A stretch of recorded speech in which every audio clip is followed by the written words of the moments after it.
Next man up, 1025 The Game. Happy Draft Day, Nashville. It is also a TD Thursday. Jake Lyman, Teron Davenport, Parker Kelly with you, broadcasting live from the Busy Bee Plumbing, Heating, and Air Conditioning Game Nashville studios. Visit Busy Bee HVAC at the Music City Home Expo event this Friday through Sunday at the Fairgrounds Expo Center.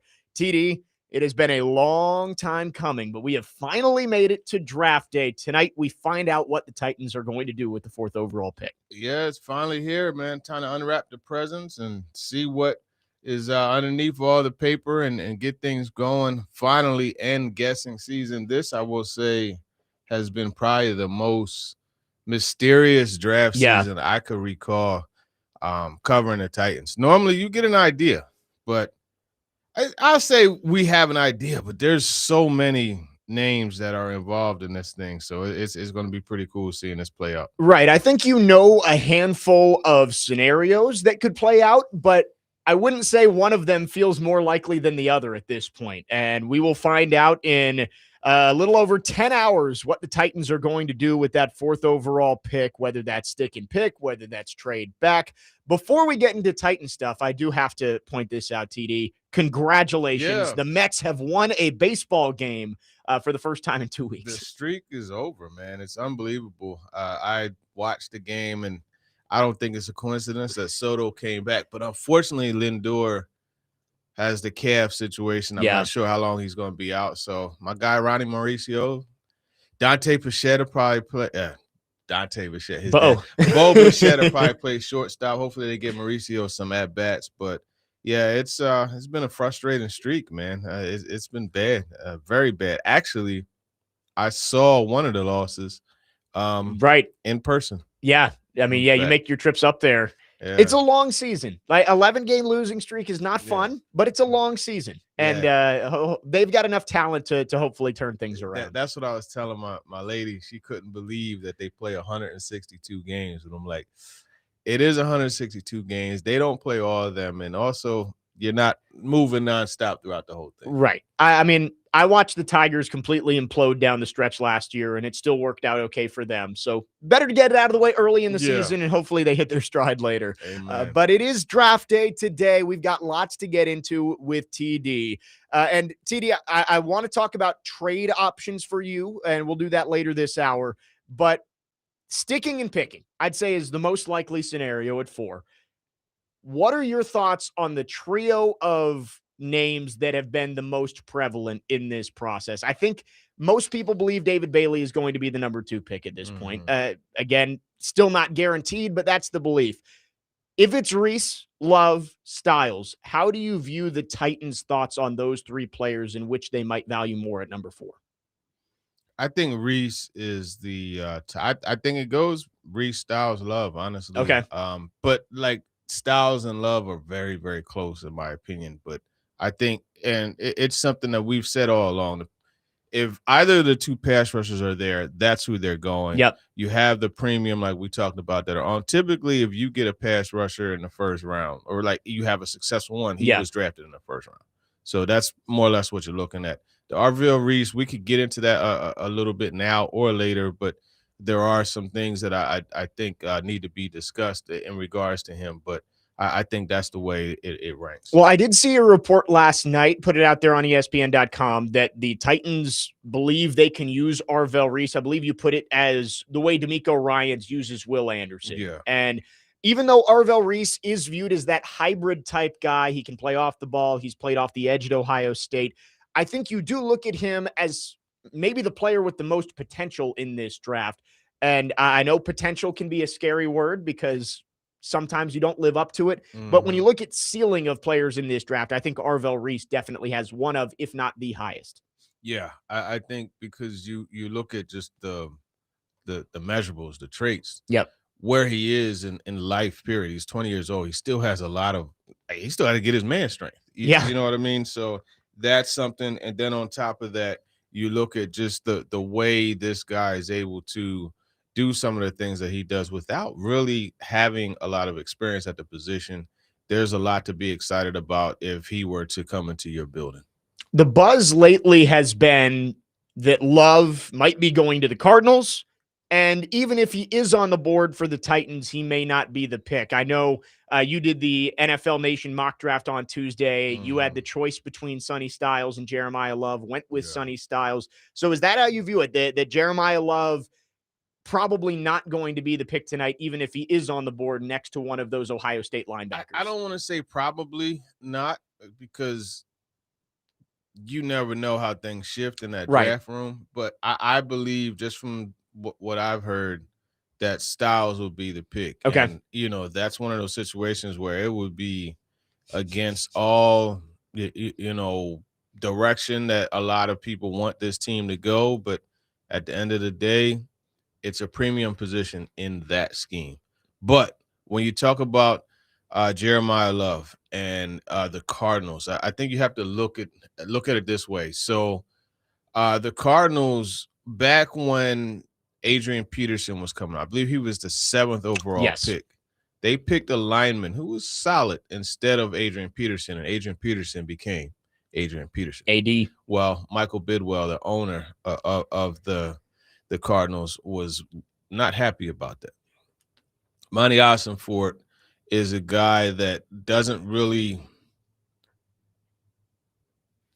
project players. Like, they don't like, he likes to get something that's more, okay, look, this is what I'm getting. Right. I know this floor is here, but man, the ceiling is here. Jeremiah Love is more of that, but more importantly, Ossenfort has a contract that he has to make it to, make it through, and to anew, right? And so imagine if ownership is pushing, hey, draft Love, and you don't, and Love blows up the way it looks like he ends up being an all-pro for the Titans who gets picked one pick later. Yeah, and things are even mediocre. It's not going to be good for him. So I think Love, pretty sure, and that's the way it was presented to me, I'm pretty sure Love, if it's not a trade back, he'll go at 3. That's what I was going to say, is 3 is the hinge point in this draft, where the Jets, yes, we don't know exactly what they're doing, but it's going to be one of those 2 names. It's going to be David Bailey or Arvell Reese. So you can kind of move on from that, knowing that one of them's off the board, one will still be there. At 3, is it fair to say if the Cardinals stick, it's probably Love? If they trade back, somebody's probably coming up for Arvell Reese. Yes. Ideally for the Cardinals, somebody trades up for Arvell Reese and they're able to move back in the draft. That's where Ty Simpson comes into play. We know that's a guy that they covet. So that's the way it would ideally work for them. Yeah, I saw Ty Simpson. The odds just keep getting stronger for the Cardinals to take him. And it's not at 3rd overall. Maybe it's in a trade back or a trade up into the back half of the 1st round.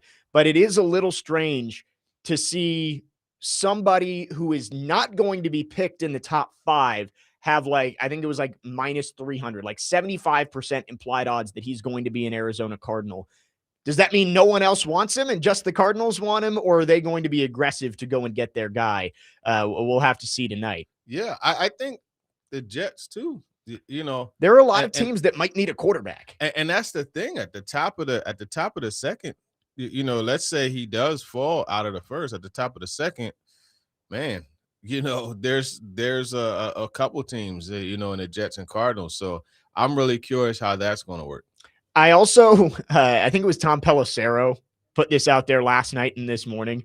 He said that he thinks there is an outside shot that Carson Beck is a 1st-round pick tonight.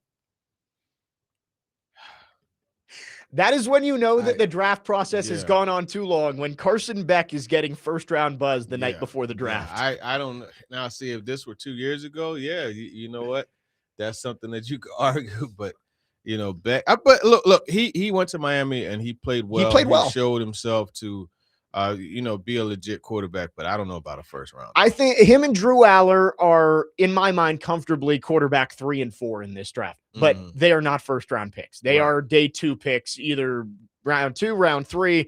But I saw that and I was like, all right, That's how you know it's time for the draft to actually start when we're talking about Carson Beck as a possible first-round pick. 615-737-1025. It is draft day. We've got TD in for the full show. If you have any questions, thoughts for TD, we will get to them. Your chance to talk to TD is coming up at 10 a.m., so get your questions in on our phone and text line driven by WilsonCountyHyundai.com. Right now with the Titans, I think there are 5 realistic scenarios at number 4. David Bailey, Arvell Reese, Sonny Styles, Jeremiah Love, or a trade back. We will talk about possible options to trade out of that 4th pick, what might make sense, how far the Titans might want to go back, and much more. That's coming up next. We are off and running on this TD Thursday on draft day. Jake Lyman, Teron Davenport, Parker Kelly, next man up, 102.5 The Game.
So last year, you made it pretty clear that the number 1 pick was not for sale, that you were intent on taking Cam. This year at number 4, are you open for business? Are you more likely to stick and pick? And if you're open for business, how far you feel like you can go back and still get a premium talent? it depends, and I think to answer the first question, I think we're going to remain flexible and fluid where we're at, because I do think there's a handful of players that we really do like it for. And now, we've already started the discussions, but just in terms of scenarios, if we move back a few spots, if we went back 10 spots, where would that leave us with players? So those are the discussions really over this that we've been having really over the last couple of weeks. But certainly that's one of the options, Terry. That was Mike Borgonzi last week talking about the options to trade back from number 4, something that is certainly on the table tonight. Jake Lyman, Teron Davenport, Parker Kelly, next man up, 102.5 The Game. TD, I think the smoke screens this week have you thinking that maybe Mike Borgonzi wants to move out of that pick. For weeks, it was Jeremiah Love and the Titans. That was the attachment. And then last week, the Sonny Styles rumors start coming out, and you were reporting that, hey, there's real interest in Sonny Styles at number 4. Earlier this week, Peter Schrager and Dan Graziano both mentioned wide receiver possibly in the cards at number 4. Do you think the Titans might be trying to coax somebody up in front of the Giants, who have been rumored to like Sonny Styles and the wide receivers in this class? That could very well be the case. I mean, there's so many things that get floated out there, and it's this season it's tough because you get information and you try to decipher, like, okay, is somebody fooling me, or is this, because Right. you don't want to get played. And at the end of the day, like, you put information out there that you've been told, and you try to double source it, et cetera, et cetera. And I mean, if it's not 100% accurate, all of a sudden you're bad at your job, according to, Ralph Wilson driving, on Murfreesboro Pike, listening to this right now. So it's a difficult situation when you get so much information out there. But I mean, look, I do believe that there is significant interest in Sonny Styles. Very, very much so. Yeah. There's significant interest in Jeremiah Love. There's significant interest in David Bailey. There's significant interest in Arvell Reese. Like, they're all good players. It's the way it is, Yeah. right? These are some of the top players. And I know, like with Styles, he didn't have a meeting with them, like a top 30. Yeah. But I could assure you that they're very familiar with him, and they know the prospect. They didn't feel there was a need to bring him in. Sometimes you just have a prospect that you meet with, boom, you're cool with that meeting and the information that you have, and you move forward. Yeah, like David Bailey, everybody's made a huge deal about the Jets canceling his 30 visit. And David Bailey, I don't think, I mean, the way he addressed it yesterday probably didn't help with those rumors. He was just like, yeah, Monty. Oh, sorry, Darren Muji.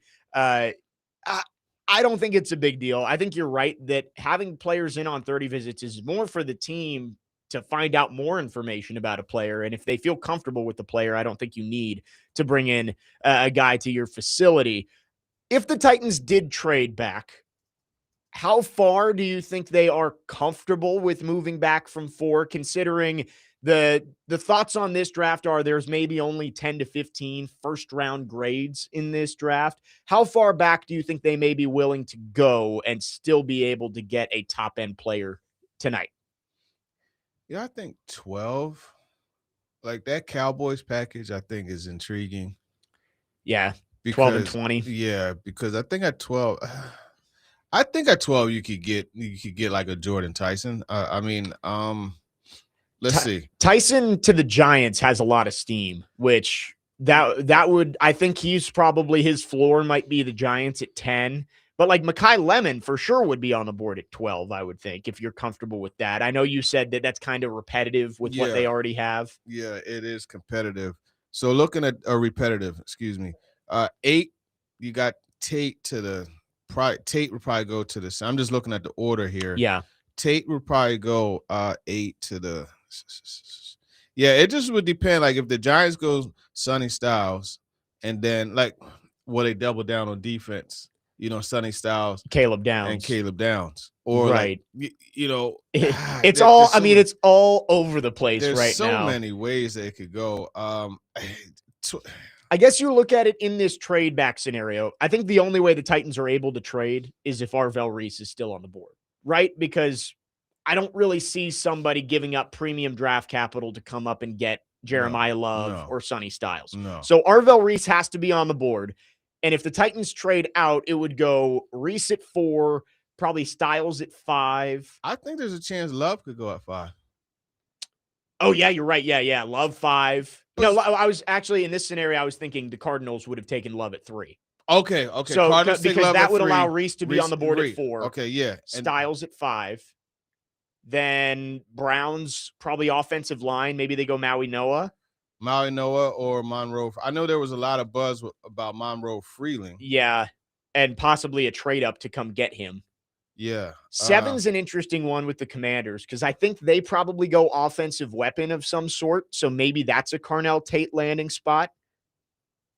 So if you move back to the Saints at 8, you could still end up with Jordan Tyson and probably add another day 2 pick. But that's the question is if you move all the way back to the Cowboys at 12, you're probably out of the range to get one of those wide receivers. Reuben Bain's probably gone at that point. Maybe, and this would not be the sexy pick, but if you move back to 12, Vega Ione, the guard from Penn State, that could be a spot for him. They would go crazy. It wouldn't be a sexy pick, but it would. He might be the best offensive lineman in the draft. 1 sack in 3 years. And then at 20, you could get a guy like Omar Cooper, Mesidor. Yeah, I think, now that you look at it, I think 12 would be a little far back to get a Tyson or Tate looking at this. I'll tell you what's intriguing, though. I wouldn't be shocked if the Saints go Bain. Really? Yeah, honestly, I could see it. You got Cam. Yeah, Cam Jordan's gone. Yeah. Yeah. I can see the Chiefs going Bain, too. I think 8 and 9 is a solid landing spot for him there. And the other one of those might go Mansour Delane, cornerback. Mm-hmm. I think that's probably about right for Saints or Chiefs. And then I think you're right with the Giants at 10. Like, let's say they did go Styles at 5. They could be left with that choice of, do you go get Caleb Downs and just add 2 playmakers to your defense? Or do you like Jordan Tyson enough? There's been a lot of talk about how the Giants have been one of the most involved teams with Jordan Tyson. They've gone to Tempe. Joe Shane was at his workout he did last Friday. Mm-hmm. So this is why we love the draft. Like, we can go through all these scenarios, but that's the risk the Titans would be taking if they trade back, is that you do miss out on some of these top-level talent guys, even if it does give you more shots later on in the top 50 in what is considered a deep draft, even if there isn't a ton of high-end talent. Yeah, this is interesting looking at this. I don't know that they could go back past, 9. Yeah. The Giants, that Dexter Lawrence trade, it foiled so much for yeah. Because the Bengals at 10, that's a different situation. Right. Yeah, that's a tough call. I would say, they can't go back past 9. So if the Chiefs have 2 first-round picks, they do. Could you get both is the question. I think 9 and 40 matches up better on the Jimmy Johnson chart, but you are trading up in the draft, right? Like, the team trading up does have to overpay, and it might depend on how many teams want to come up to 4. And again, this is only really a scenario if Arvell Reese is still on the board at 4. Yeah, and that's the big thing if Arvell Reese is on the board at 4. But as we outlined with Arizona, I think Love's going to be the pick, and that's when everything is just going to go nuts. And this is, I think Arizona wants to trade out too, like we talked about. So it might be, is Tennessee willing to take less than Arizona to move back? Because maybe Arizona is asking for too much, and the Chiefs say, fine, you can go pick Jeremiah Love. We'll offer the same deal to the Titans and see if they'll take it to move 1 spot less. That this is the NFL draft for you. We think we have at least some sort of idea how tonight's going to go, but it's always off the wall, always chaos. It's a real life soap opera just playing out in front of our eyes, man. We will keep talking about a possible trade and continue to send your thoughts on our phone and text line 615-737-1025.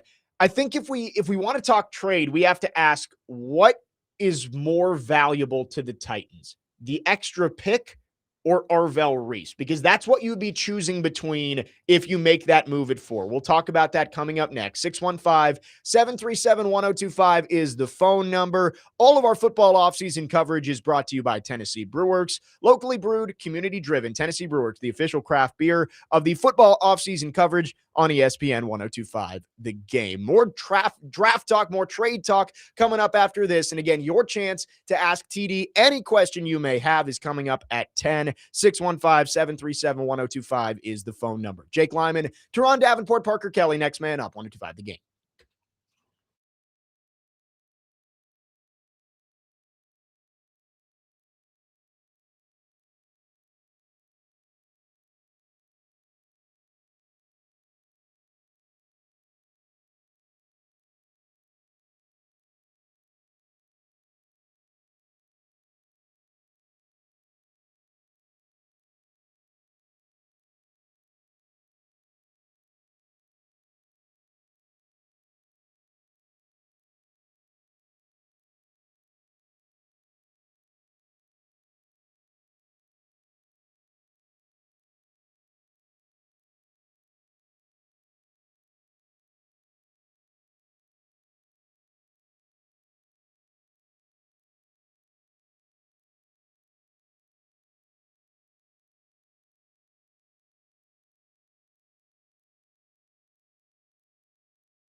Next man up, 102.5 The Game. Jake Lyman, Teron Davenport, Parker Kelly.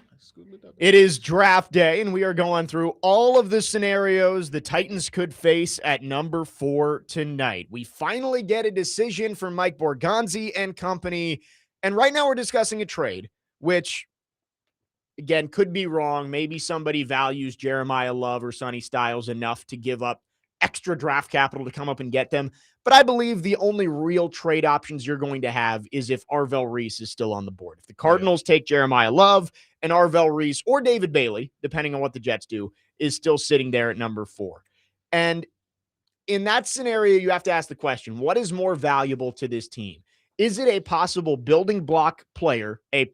Again, he's a little more of a project. He's a young guy who's going to be transitioning to edge. Is that player who could be a Pro Bowl level pass rusher more valuable to you than maybe picking up other picks by moving back? Because this team does have a lot of needs. There's a lack of significant young talent on this roster. And by trading back at 4, you get yourself more opportunities to fill in those spots. So what would you say is more valuable? Would it be the blue chip player like Arvell Reese, or getting another throw at the dartboard later in the first or in the second tomorrow? Yeah, I think in this case with this particular roster that's starved of star players, impact, true dynamic game changers, I think the pass rusher, the blue chipper, would be the best route to go. And it's interesting to me because all of this time, Borgonzi has entertained it. Hey, we are open for business. Yeah, that's what he we're going to be flexible. But at the same time, you're in this situation where there's not an abundance of premium players, right? Prospects. So do you want to narrow your chances of getting that impact? You know, you're not the Rams, you're not the Eagles, right? Where you have a roster, you have enough game changers. You could afford to add more solid to really good players, because you have enough excellent ones, right? And the Titans are not in that situation, so that's why I moved back. I wouldn't do it, but I understand where they're coming from because they're in a position where you know you're going to have Reese and then non-premium players, and it's like, what do you do? But me personally, I take Reese. That would be there are a couple of decisions for me that would be very difficult tonight if I was in Mike Borgonzi's chair. That would be one of them. If you have a good trade offer on the table versus Arvell Reese, I think you could go either way with it. I think the other one for me would be if Arvell Reese is off the board, if he goes 3, having to choose between Jeremiah Love, Sonny Styles, because it's kind of the same issue with both players, right? Like the red flag, for lack of a better term, for both of those players is literally just the position that they play. You play off-ball linebacker, you play running back. Those aren't typically positions you draft in the top 5. But outside of that, they're both about as good of prospects as you can find at those positions. That would be a really tough choice for me if I'm Mike Borgonzi of what helps this team more. Is it the linebacker that Robert Saleh has been able to use so well in his defenses with Fred Warner over the last few years in San Francisco and even with Quincy Williams when he was in New York? Or is it the running back who can directly help my young quarterback, give him a better option out of the backfield, help the run game, et cetera? Yeah, and that's the thing that's really interesting to me because, some people had mentioned, Borgonzi, he talked about Fred Warner being a later pick. Yeah. He talked about, he talked about a few things there. Quincy Williams was a 3rd-round pick. And I think when you look at this, at the end of the day, I get that he's done it with later draft picks, but imagine with a premium talent what could be done. Yeah. And that's the thing that's intriguing to me with Sonny Styles and that whole formula. I think we're going to talk wide receivers later in the show as well, but you could have the same conversation about, Sean McVay has done a really nice job with his late-round wide receivers, Cooper Kupp and Puka Nacua. Does that mean that he wouldn't have success with a Jamar Chase? No. Like if you bring in a premium talent player, I'm sure that they would have the same level of success. And just because you found Cooper Kupp and Puka Nacua in the past doesn't mean you're going to find a guy like that again. And that's what I struggle with too with this is, yeah, we can say, well, Robert Saleh's been able to find those guys later in the draft. Is there a guy later in this draft who can fill that role for the Titans? I don't know. Like that's something that they have to work out in the war room. Mm-hmm. Yeah, I mean, you look at Anthony Hill Jr., you look at Jacob Rodriguez, those are guys that you could do some things with. So, yes, there are guys, but at the same time, that's the whole thing with the projection. Like, you have all the production with Jacob Rodriguez, right? You don't have as much production with Sonny Styles. Right. Now you're projecting, okay, can what he did with this athletic skill set come here and be successful, or this unparalleled skill set that didn't produce a whole lot of numbers, but remember, I tell you what's interesting. Jacob Rodriguez is a converted player to say linebacker too, from quarterback. From quarterback. You could see it just the way he understands everything. Yeah. But that's the whole thing. Every single one has a yang to the yin, right? Because you talk about Jeremiah Love and being a home run hitter, and he is absolutely the best prospect. But hey, you know what? Mike Washington Jr. is an attractive running back too at 220. So it's like, which direction do you go? I think, when you think Mike Washington Jr., I think like Jonathan Taylor type of big back that has speed, home run hitting ability.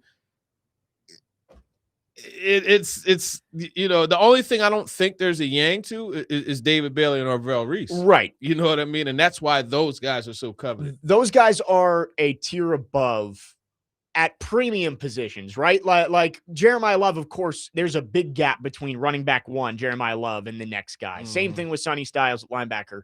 But when you look at the premium position blue chip players in this draft, it's Bailey and Reese. And then everybody else, it's like, yeah, you can find a tackle in this. You can find a first-round tackle, but there's no Joe Alt. Plug him in at left tackle, and he's your franchise guy. There's no cornerback that is like Sauce Gardner, Patrick Surtain, put him out there. He's going to lock down half the field. There's no Jamar Chase. When you're looking at premium position, elite talent, Bailey and Reese, it's pretty much it. That's it. And that's why I do lean with you that if Reese is on the board, if Love does go 3 to the Cardinals, I think you take Arvell Reese. You just haven't had a guy like that in a long time. I think you have to take the chance on converting him to be an edge rusher, especially like you mentioned in your update last night, that Robert Saleh has a plan for how he's going to use him. And you can see the proof of concept of Will Anderson. Yes, he played off the edge more at Alabama than Arvell Reese did at Ohio State, of course, but you can see how Robert Saleh plans to use a player like that. And that should make you feel better about taking somebody who is more projection than production, like we've talked about. Yeah, exactly. And speaking of the word projection, that's what I asked Borgonzi about. And that's when he talked about playing him in that Joker type of, because he was like, hey, you could do things with him early. You know what I mean? And then that's when he got into the Joker. And he is one of those guys where you could just tell, like, you could literally, and I think this is where the Micah Parsons comparisons come in that you could just say, we're just, I want you on the field. Right. And you line up somewhere and we're going to figure out a way to, at times he may line up at middle backer and be able to loop around, on stunts, other times on the edge, other times off ball stack. There's a lot of things that you could do with him, but at the same time, you got to simplify it. Yeah. As far as like, you can't throw too much at him because you want a pass rusher to be able to just go get the attack. I always bring this example up, the Brandon Graham example, because Brandon Graham was a very good pass rusher early in his career. It didn't always show because he was stuck having to process so many things. Yeah. So to get off that he had to read first before just being able to go get the quarterback. Right. And that's not something that you want a guy to do. And when Jim Schwartz got in there and simplified it and said, hey, sick him, that's all I want you to do. All of a sudden, Brandon Graham became BG. Yeah. The beloved Eagle. Right. Because there was a point where Brandon Graham, he was despised and they were calling him bust and everything. I remember that. And I'm like, yo, this dude is a good player. But it just goes to show you want to give a guy an opportunity to play fast quickly. Right. And I think with Arvell Reese, the risk is worth the reward because yes, like I think Bailey has a higher floor as a pass rusher, but as a football player, I think Arvell Reese is going to be a good football player, even if he doesn't end up being Micah Parsons. Like he's going to help your team in some way, even if he isn't that elite $40 million a year pass rusher that we've seen Micah Parsons become.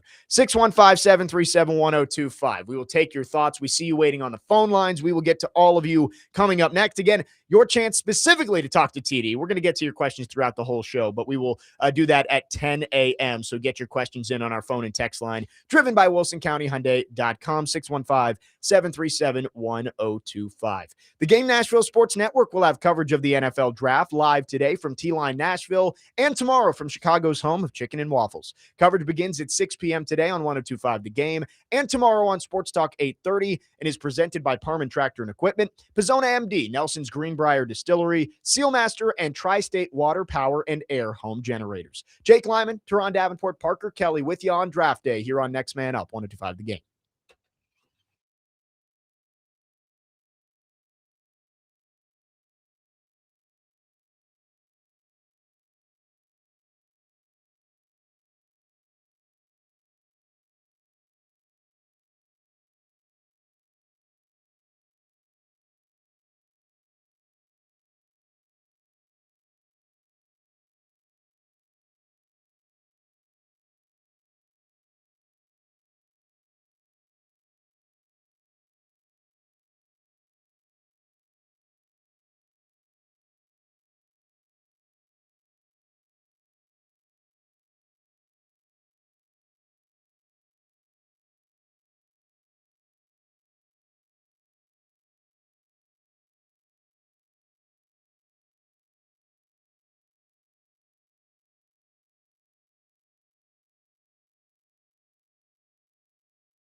Next man up, 102.5 The Game. Jake Lyman, Teron Davenport, Parker Kelly with you here on draft day, getting ready for round one tonight in Pittsburgh. Titans picking 4th overall, and we are going through all the scenarios. Let's go to our phone lines, driven by WilsonCountyHyundai.com. Nate has called in. Nate, thanks for calling. Good morning. Hey, what's going on, guys? What's up? What's up? Man, can't call it, man. I just kind of ready for this draft to be over, man. You know what I mean? I done heard 8 million scenarios. I went from people hating Jeremiah Love to he got to be the only one. You know what I mean? Yeah, it's wild how the things turn around. Yeah. You know, but I got a question, man. So if a guy ain't dominant in college, how is he gonna dominate in the pros, man? You know what I mean? Because I'm looking at them guys from Ohio State. They freakish athletes and all, but I'm not just really seeing them just dominating, you know. What you think about that, TD? I hear what you're saying. I think, when you look at it, you have to look at usage. Like you look at Avril Reese, for example, he's probably going to be employed in a different way. I think also you look at, Sonny Styles, the production, he didn't have double-digit sacks. He didn't have multiple interceptions and all of that. But I think you're looking at just his projection and progress as a player, his progression. You remember he's a converted safety. And it's just one of those things where it's like you put him in your scheme and you believe that he could be productive in how you use him as opposed to how someone – it's no different than when, like, you see somebody, you're driving on the road and you see somebody in a Camaro and they're going like 45. And you're like, man, that was mine, man. I on this road right here, I'll be doing at least 55. It's like that kind of situation. Yeah, but I'm hanging on by a thread being a Titans fan, man. I'm about to take all this stuff to Goodwill, man. You know what I mean? Like, we need some hope, man. And I think Jeremiah Love is really the only hope shot. You know what I mean? Because I keep hearing these comparisons to Fred Warner. We get a defensive player. I'm like, when did Fred Warner become Lawrence Taylor? I mean, he's good. He's a good player and all, but come on, man. They talk about him like he, you know what I mean? I think we got to go. If you could draft Fred Warner in the top 10, would you?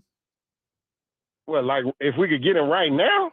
I guess like that caliber player. Yeah, as a draft, like not at his age right now, but like but see, the 49ers, they got a reputation for developing linebackers. Yeah. Just because he became that in San Francisco don't mean he would have became that anywhere else. Absolutely. Absolutely. I'm just saying, when you go for comparison's sake, I'm just saying, would you take a player of that caliber in the top 10?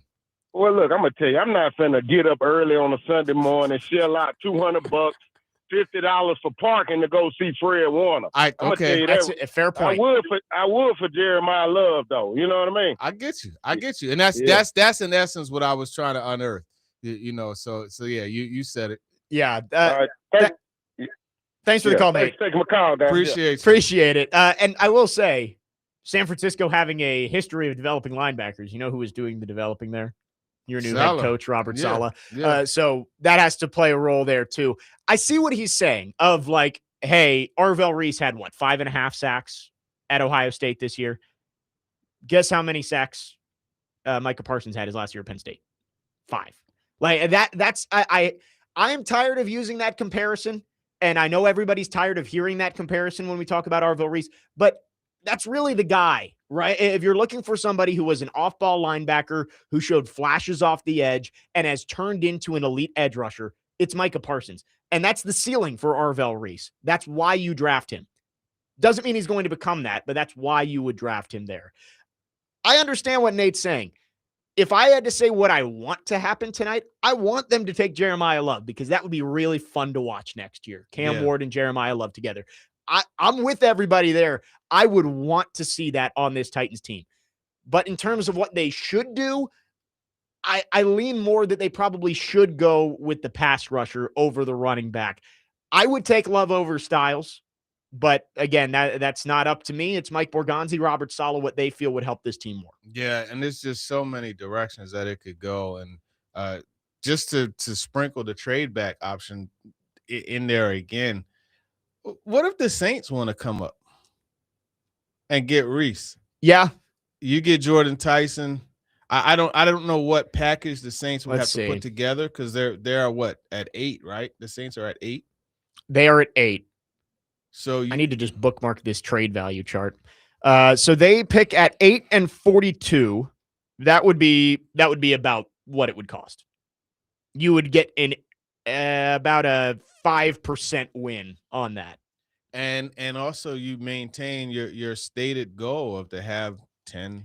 Right. You maintain that path, 10 top 100 picks over the next. Well, now it's going to be 7 more over the next 2 years. Yeah. You could get Jordan Tyson at 8, 35. Maybe you get Malachi Lawrence or Zion Young. You could take Chase Besantis or Emmanuel Pregnon at 42. Like that would be why you do it. Mm-hmm. But that's the question that they have to answer in their head is this extra player that we're getting going to be worth missing out on a possible blue chip prospect? And that's what they had to ask themselves last year with moving down. You have Mike Green on the board, a few other pass rushers, and they're like, well, okay, we can move back. We'll get Femi, but we'll also use that for Kevin Winston Jr. And it's always a crapshoot one way or the other, but it just how do you really accurately project this? And that's the mystery that everyone's trying to solve, and it just can't be. And some teams, they do it better than others, but I think it's also reliance upon scheme. And I think I said this with you last week, TD, but just draft grades are the stupidest thing ever after the draft. We aren't going to know who had a successful draft and who didn't for at least 2 years. I think 2 years is when you can start to look back and say, all right, this team made good decisions. This team made bad decisions. Sonny Styles would be my least favorite of the options at number 4. Mm-hmm. But the Titans are going to get, there are no bad options here, right? And I think everybody's going to freak out if it's not Jeremiah Love at 4. If Love is on the board and they don't take him, just let's see what they do on the field before we freak out and call for people's heads. Because I think it was Cameron. Yeah, here he says a middle linebacker. There was an extra word in there. I'm out on Sala and Borgonzi. If they do that, they will have to prove they aren't idiots. And it's like, all right, let's see what happens on the field before we call for people's heads. It's just the extremes that people go to. And I mean, I've seen fans say, "Oh well, if they go defense at 4, they're just saying Cam." No, they're not saying. They're not turning their back on Cam. The draft is longer than one round. Yes, and then additionally, if you go defense and try to improve a defense that gave up 28 points a game, that's helping your quarterback because he doesn't feel pressured to have to score 30 points a game. It's just to win. Look at Joe Burrow. Joe Burrow, they've invested on the offensive side of the ball. Defense can't hold up, and he's having to lose games 42-38. That's not what you want. And I would say if the Titans do go defense at 4, Styles, Reese, I would think, obviously, depending on how the board plays out, I would think it's pretty likely they go wide receiver at 35. I think they know in that room that they need to help Cam Ward out more, whether that's protection or weapons. If you go defense at 4, it's because that's the best player available to you. But there are more ways to help Cam Ward later in this draft than just at number 4. Yeah, I mean, it's fan short for fanatic, and in some cases, fanatic is the case. Like this guy ready to crash out. It'll be a really interesting day tomorrow if Jeremiah Love is on the board at 4 and they go Sonny Styles. I will say that. 615-737-1025. It is now your chance to talk to TD, a draft day edition of Talk to TD. Get your questions in. 615-737-1025. Anything for Teron Davenport. We will do that over the next 30 minutes. Jake Lyman, Teron Davenport, Parker Kelly with you. Hour number 2 coming up next. You're on Next Man Up, 125 The Game.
Next man up, 102.5 The Game. Second hour here on draft day. Jake Lyman, Teron Davenport, Parker Kelly with you, broadcasting from the Busy Bee Plumbing, Heating, and Air Conditioning Game Nashville studios. Visit Busy Bee HVAC at the Music City Home Expo event this Friday through Sunday at the Fairgrounds Expo Center. It is now your chance to talk to TD.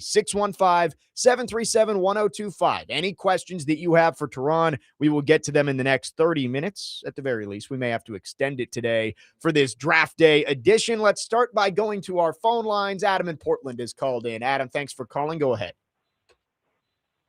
Jake, I can't tell you how much I hate your wide receiver at 35 thing that you just said there. This is my question, TD. So we all can agree that Vanderbilt was pretty incredible the last couple of seasons, and Pavia, no doubt, was a huge part of that. Stowers, I don't think that offense is nearly as good as what it was without Stowers. I don't think he could be stated enough. So if he's sitting there at 35 and the Titans selected him, would y'all like that pick? Because I think he would give the offense something dynamic, and he's not a typical tight end. He's a lot faster than most tight ends. He blocks well. He does a lot of things really well. So I would really like to see the Titans consider him at 35. I think he should warrant consideration. I don't know that that's the direction I would go, unless if you plan to unleash, a 12 personnel package like Aaron Hernandez and Rob Gronkowski, which Brian Dable happened to be the tight ends coach when they did that. Yeah. Then okay. And I mean, I don't know that that's the direction they go, but I mean, Stowers in some people's minds is a receiver, an X. So you do have that. I think it's intriguing. It's intriguing for sure. And I wouldn't be completely against it, but it just is going to require you to have a revamped type of offense. I don't know why Adam didn't like picking a wide receiver at 35 when he wants Eli Stowers, but yeah, I would say if the Titans were to take Stowers, which again, unlikely, I think it would be if they trade back from 35 and you pick up an extra third or something like that. Then I could see it. I don't know if you just pick him straight up at 35. Exactly. Let's go to the text line here. Lauren asks, and we had this conversation in the first hour a little bit, but maybe more specifically here, it would be hard to pass on Reese or Bailey. What trade scenario would you have to do it?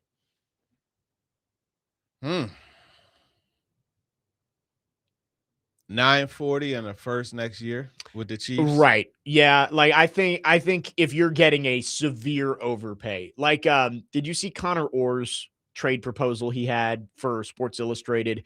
It was with the Rams, and you had to move back to 13, which is a long way to go, and give up 101 at the top of the fourth round, but got back 13, 61, 93, and next year's first round pick. That would be. You'd have to move back 9 spots, but I think that would make me do it. Yeah, I mean, but is that realistic? Probably not. Right. It'd be a big overpay, but I mean, hey, look, let's see if anybody has the Mike Ditka-ism and wants to trade their whole draft for number 4. Right. What are we doing? I mean, I guess it would be outrageous proposals. Just the Rams saying we're going all in if this is Stafford's last year to go try and win a Super Bowl. And it's we don't care about the picks next year. But yeah, that was a little bit over the top. Let's go back to the phone lines. Ed from Jersey is called in. Ed, thanks for calling. Good morning. Hey, good morning, guys.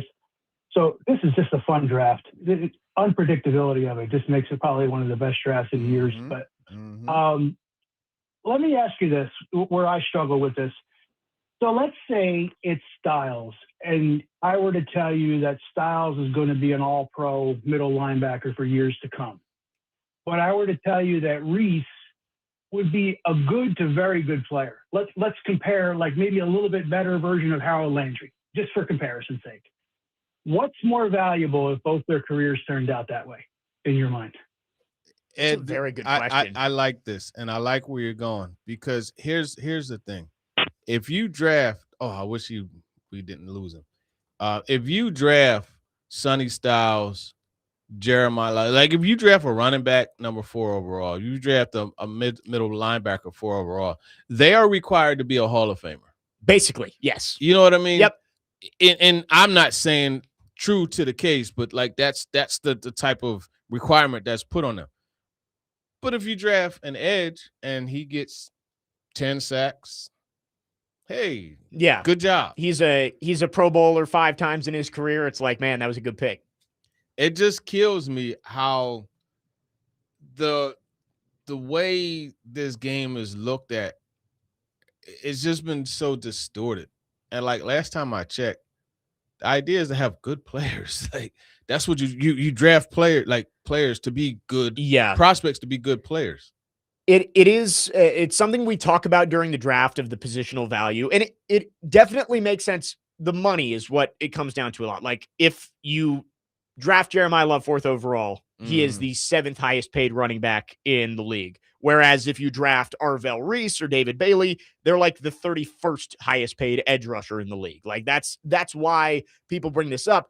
But you make a good point of like Jahmyr Gibbs and Jack Campbell. That draft, I think we had this conversation last week too, of that Lions draft a few years ago was just torched the next day. You took a running back, an off-ball linebacker, a tight end, and a safety all in the first 2 rounds.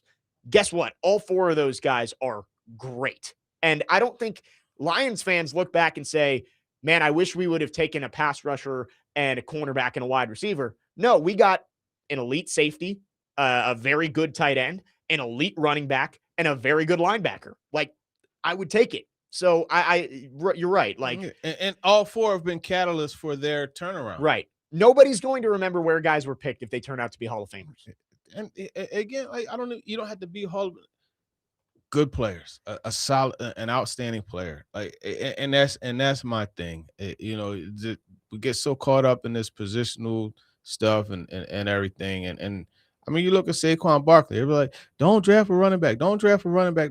Saquon Barkley was a pretty good player for the Giants. They didn't do much because, obviously there were other things involved. But if you notice, another team invested in Saquon Barkley, and that team happened to go to the Super Bowl and win it. Yep.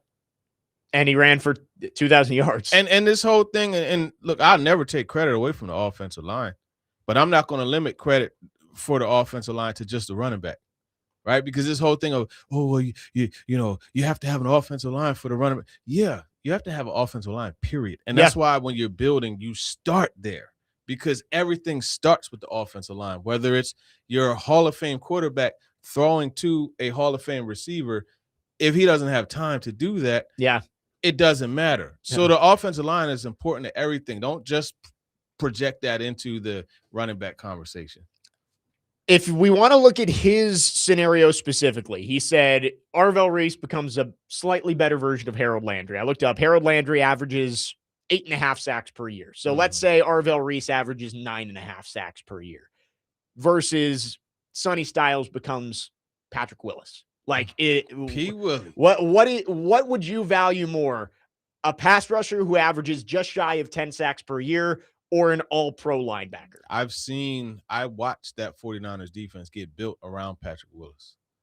Absolutely. I love Patrick Willis. P. Willie was all that. Man. Patrick Willis, Navarro Bowman next to each other was just... I used to play him in Madden online and whoop his butt. He's always used the Steelers, but I use the 49ers. Really? Yeah. That's so funny. He's one of my favorite linebackers of all time. So I mean, I understand why him and Kuechly retired early, of course, but like, man, it sucks that we didn't get to see more of those guys. And Bowman next to him, man. That defense. Alden Smith. Justin Smith, too. Yep. The Cowboy. Nate Clements. Carlos Rogers on the outside. Deshaun Golson. Yep. You know what I mean? Dante Hittner. Hittner. Yeah, man. That defense was fun. That was a fun team to watch. 615-737-1025. Again, your chance to talk to TD.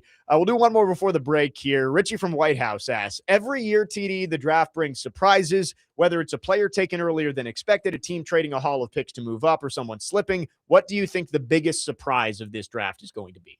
You know what? Let's go Ty Simpson. Okay. Let's go Ty Simpson. I think the Cardinals, they find a way to trade back and they take Ty Simpson in the first round, mid-first round. Okay. I like that. I think he is going to go a little bit higher than expected tonight. Mm-hmm. I think a lot of people expect like Cardinals trade up into the late 20s and take him just to get the 5th-year option. I would think they might be scared of the Jets at 16. Mm-hmm. I don't think the Jets will do it. I think the Jets are pretty happy tanking with Geno Smith as their quarterback this year. But I wonder if they're scared of the Jets and maybe the Steelers at 21. Yeah. Steelers don't have an answer on Aaron Rodgers yet. So you got to be the Cardinals. You want to have as much value as possible, but you got to be very careful because if you want Ty Simpson, he could slip away. 615-737-1025. It is your chance to talk to TD. Get your questions in on our phone and text line driven by WilsonCountyHyundai.com. We will get to more of your questions coming up next. There are some good ones here on the text line. Jake Lyman, Teron Davenport, Parker Kelly with you here on Draft Day. Next man up, 102.5 The Game.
Today, the Nashville Sounds take on Charlotte. First pitch is at 6:04 p.m. Catch all of the action on 94.9 The Fan, presented by Family Leisure and Social Cantina. Jake Lyman, Teron Davenport, Parker Kelly with you on Draft Day here on Next Man Up. It is your chance to talk to TD. Still a chance to get some questions in. 615-737-1025. Let's get back to some on the text line here. Ron asks, TD, I know all of the rounds in the draft are important. What is the most important one to get right? first round? Yeah, I think usually the first round. But if you look, a lot of your high quality teams, they're built on day 2 and 3. Rounds 3 to 5. That's when you see a true difference in the elite teams and the solid to bad teams. Getting the first round picks right is the most important thing. Mm-hmm. But the teams that, if you just get your first round picks right and bust on everything else, your team's probably not going to be very good. They're all important as you build up a roster. Damian in Nashville asked, why do I keep hearing Jordan Tyson's name? I know it's been a different injury each time, but it's always something. Being drafted won't shield him from the next ones. I will say it does seem like teams feel better about Tyson's injury concerns than maybe we initially thought throughout this process. Yeah, they do. Borgonzi said there were he said they're not concerned about it, which is interesting because I know at the combine, the talk was, his medicals are going to scare a lot of teams away. Right. I'm glad he was able to work out on the 17th, actually a week from today, previous to today. He showed a lot, quick twitch, but there are some things that you look at and you're like,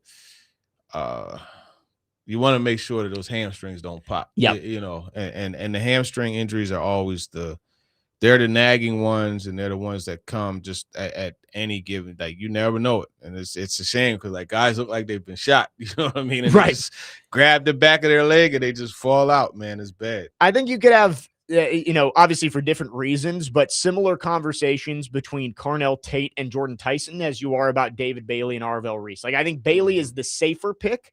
Reese has the higher ceiling. I would say the same thing about Tate and Tyson. Tate is the safer pick. I think you feel good about Carnell Tate being a wide receiver 2 in the NFL. Yeah. Jordan Tyson has wide receiver 1 potential, but you're just worried about the injuries. Right. And that's really what it is. It's looking at, some of the things that will concern you. And obviously if a guy's not available, he's not really, whatever ability he has, like it's not going to help you. Yep. So you do have to have some concern there. It's just one of those things where you hope that with, and not to say there's any slight on the program he's coming out of, but you got to hope that your strength staff and your sports science and everything that you have can maintain him and avoid those injuries. But I mean, if you have a pattern of injuries, it typically doesn't change when you get as you age. You know what I mean? So that's something that's concerning. Yeah, the knee at Colorado was the issue, and then the hamstring this past year. So we'll see. Tyson has been linked to the Giants a lot, maybe 5, maybe 10, somewhere in there. I would guess that he's probably the pick. Caleb in Gallatin asks, with Saleh being such a good defensive coach, do you think that they may lean more towards Love in hopes that Saleh can get the most of the guys we already have on our roster? I know that's been a popular argument for Love is Saleh gets more out of less. Why not add more to the offense where his team struggled when he was in New York? And this goes back to the conversation we had in the opening statement. Sure, he may be able to get better with less, but if I could cook a meal with better ingredients, why not do that and see how much better that meal could be? So again, it really comes down to how you look at the overall picture, the overall draft class. I think there's so much belief that it's getting the first round pick, the number 1 pick is the most important, but 3 to actually 2 to 5, like that's where everything is built. And you look at the reason why the Titans have had to be so active in free agency over the last 2-3 periods is because they have whole draft classes that are not in the building. Yeah. Not just you look like Peter Skoronski. He's the first guy to sign a 5th-year extension since Jeffrey Simmons. And you look at the draft classes between them, you have whole draft classes, 22 completely gone. Yeah. Like that's why you have to do these things as opposed to getting guys that just dropping a piece. That's why they're not in a position where it's like, okay, draft Jeremiah Love, you drop him in because everything else is solid. Everything else is not solid because they've missed on so many draft picks. Yeah, 2022 is completely gone. 2023 is complete, or 2021 is completely gone. 2020 is completely gone. So that's 3 draft classes that you have none left. And then 2023, it's Skoronski, Levis, and Spears are the only players left. Speaking of Levis, I saw Easton Freeze put out last night that he's hearing Levis might stick around. I don't know what to say to that because here's the thing. I wouldn't understand it. Right, exactly. Because you want to make sure that if you're going to lose something, like you want to gain something in return. Yeah. And Levis is eventually going to be going one way or the other, right? Yeah, he's not signing an extension here. Basically. So why not shop him? But maybe, and that's the whole thing about this smokescreen season and this positioning season. Maybe whoever is telling them that is like, hey, we want to drive up his value. Right. Now he doesn't seem as expendable. So now you got to come at me with a better trade. That's true. It could just be like, hey, we could keep him. We don't have to trade him. Raise your offer for us. Right. Like maybe that's what it is. But it wouldn't make sense to me. Like you said, he's in the last year of his deal. Mm-hmm. If you're going to trade him, it has to be now because nobody's going to give anything up for him knowing that he's going to be a free agent moving forward. I know some people will say, do what you did with Malik Willis and hold him till the end of training camp and see if you can raise his value. There's no guarantee he's going to play well, right? Like playing football for the first time in 2 years, there's no guarantee he's going to go out and raise his stock. He could lower his stock, and then you're left having to cut him for nothing. Yeah, it's a tough situation for him too, because this is a player that obviously at one point he was the guy that they were looking to build around. He was the guy that that's who they were engaged to him. They weren't married yet. Yeah, they were engaged. We invited the ex to the wedding here. It's been broken off. Yeah. And now they're in that situation. But I think when you look at Levis, to me, ideally, you deal him now, and don't take this as me hoping someone gets hurt, because I definitely am not. But I remember 2016, and I remember Teddy Bridgewater got hurt, and Sam Bradford suddenly became a first-round pick. Now, am I saying Will Levis, chill out? Don't get in my mentions. I'm not saying you're going to get a first-round pick for Will Levis. I'm comparing situations. Right. I guess so. You could have a team have their guy go down, and now all of a sudden it's like, okay, 2027, whatever round pick, boom, and there's value there. Yeah, but that's the perfect storm. Right. Is that nobody right now is desperate for a quarterback. Correct. Well, teams want quarterback. Teams want quarterback. But you got the draft as an option. Right. You have different ways to add quarterbacks. It's not like, quarterback goes down a week before the season. Mm-hmm. What are we going to do? Mm-hmm. That's again, not hoping for anybody to get hurt, but that would be a scenario where Levis maybe has more value. I think you just take what you can get for him now. Here's the thing. And even if it's not right now, let's say it's X o'clock on Friday, right? Yeah. And the Ty Simpsons, the Carson Becks, like they fell into place. Somebody missed out on getting their the musical chairs is over. And there's a team stuck without a place to sit. Right. You offer that chair and Will Levis, and that could have some value to you. Yeah, Friday or Saturday, I would still expect it to happen, but I thought that was interesting. We've got a few more here. This one, I don't know if we can give like a specific number because it's so unpredictable, but Trevor asked, how many trades do you anticipate seeing in the first round tonight? It seems like it's going to be active, but like no one really knows until it starts. Yeah, you don't know. I would say Arizona or the Titans. That's the 3 or 4. That's the first. I think somebody's trading spot up to there. Like I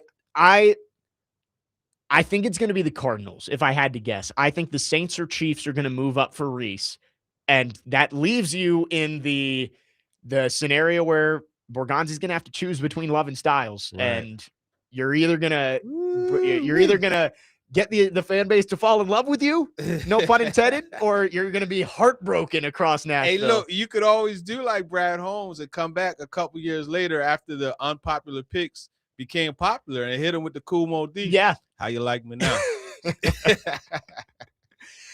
We have a few more questions here. I will do a soft extension of Talk to TD here. We will try and get to a few more and then maybe move on in the next segment. But if you have any last minute questions for Teron Davenport, get those in now. 615-737-1025 is the phone number. It is draft day. We've got TD for the full show. We will get to more of your questions coming up next. 615-737-1025. Jake Lyman, Teron Davenport, Parker Kelly. Next man up. 125 the game.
Next man up, 102.5 The Game, Jake Lyman, Teron Davenport, Parker Kelly.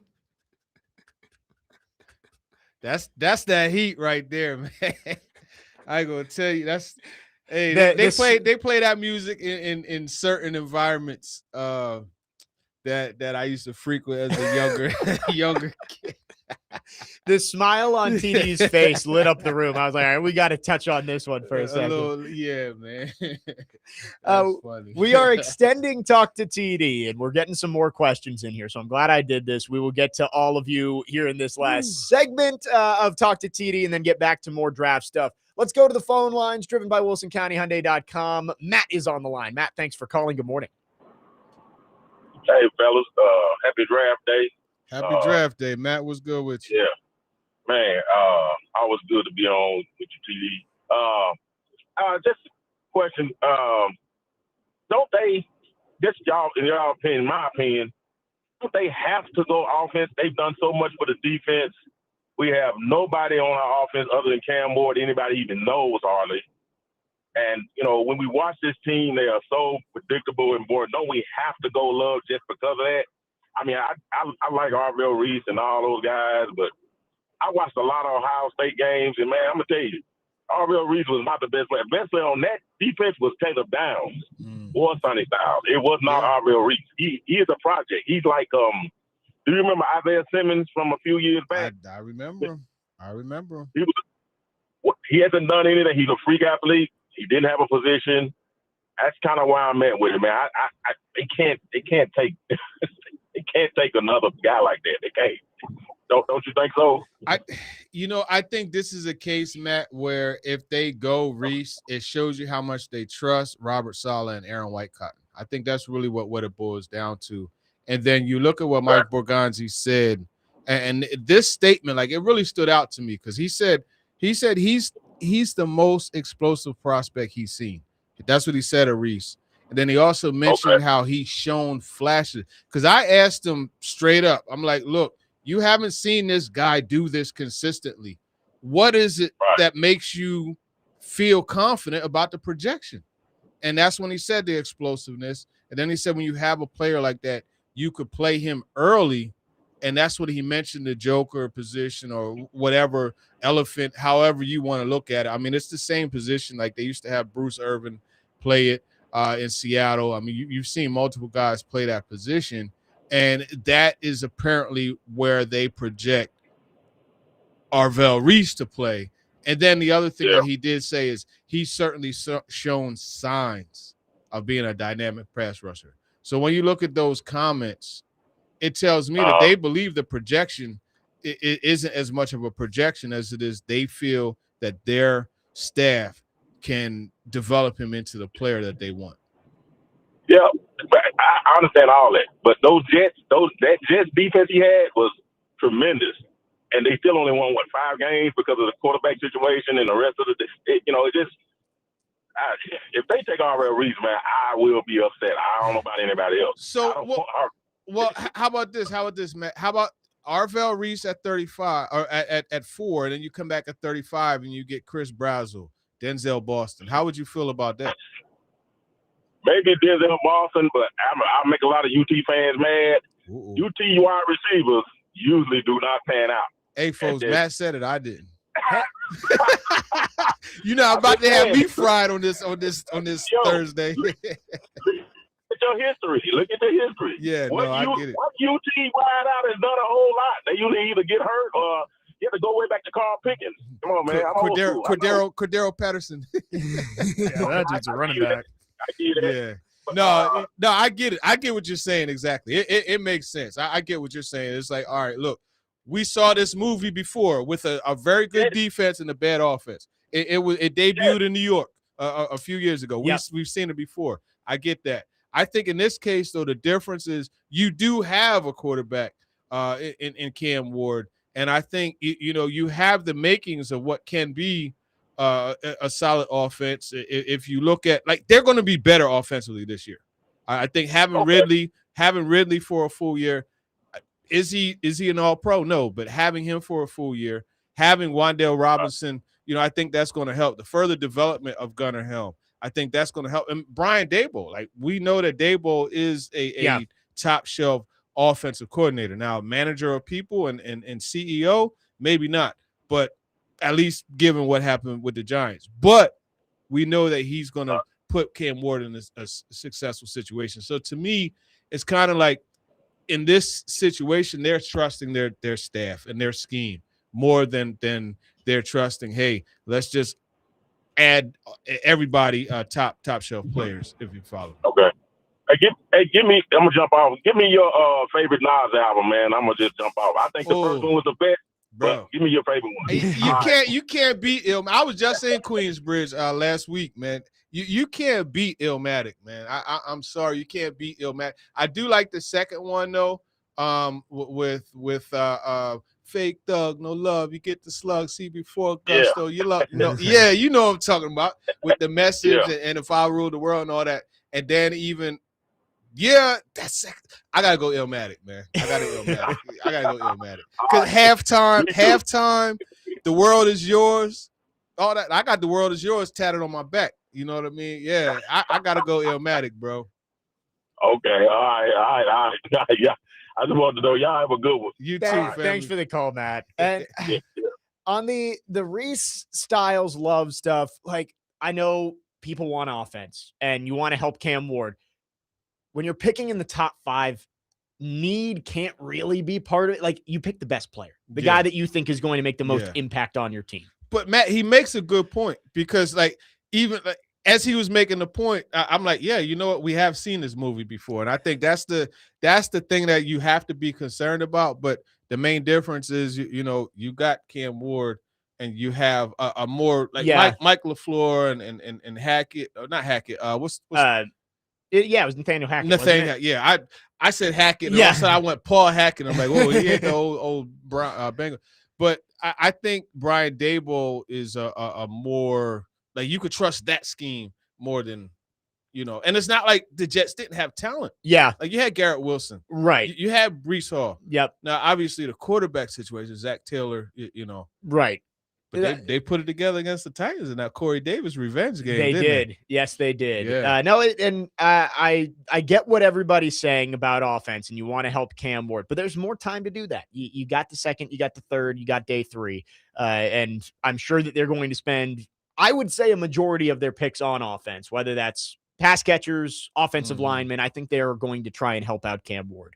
Let's go to Keegan. Keegan says, TD, at this point in the draft process, what's the ratio on evaluating based on tape or based on potential projections, athletic testing? Comparison could be Bailey. It's the production, the tape versus Reese, which is the projection. Yeah, well, not just the production and the tape. So with Bailey, and I know, was it yesterday you had Drew Beatty? Yeah. And he talked about this. I disagree. Bailey is strong. Like that speed to power. Like I've seen him bull rush NFL level tackles. But I think I say all that to say because I think when you look at Bailey, you're looking at the full package. He has a specific move and a counter off of that. Yeah. And then he has another counter off of that.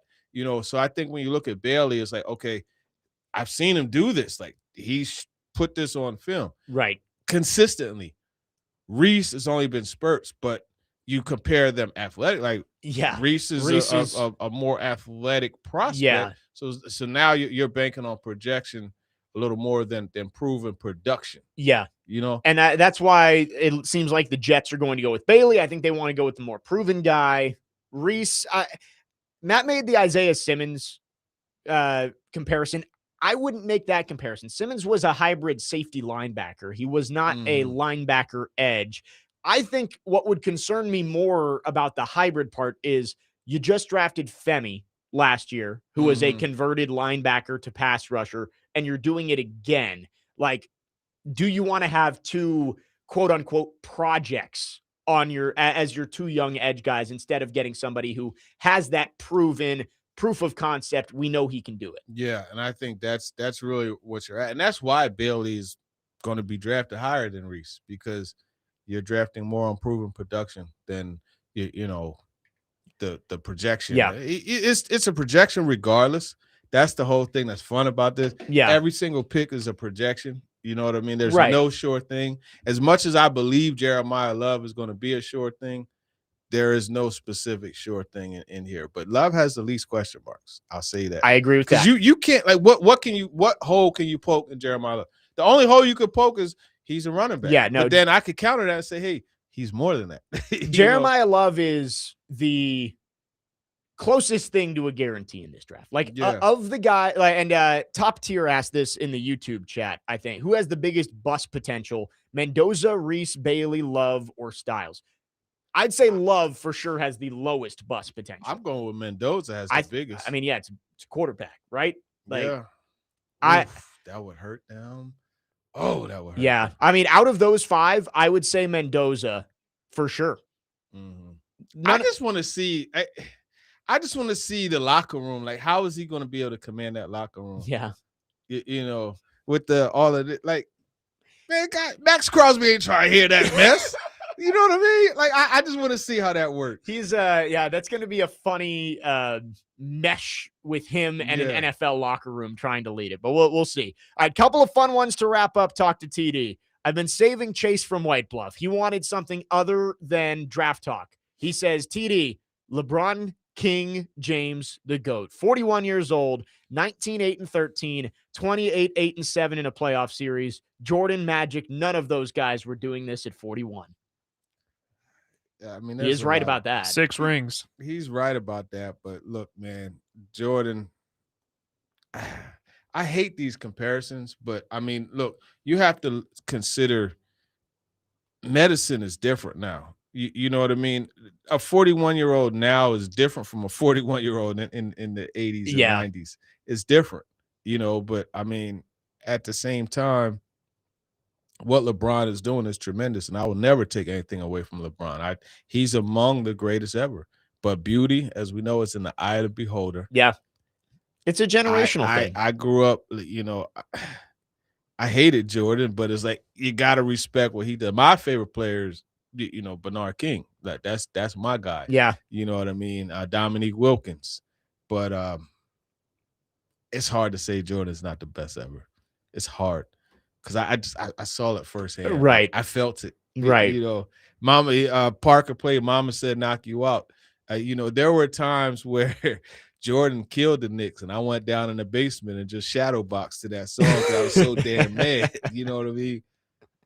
No, I mean, I think it's all generational. Like the people who grew up with LeBron are going to favor LeBron. The people who grew up with Jordan are going to favor Jordan.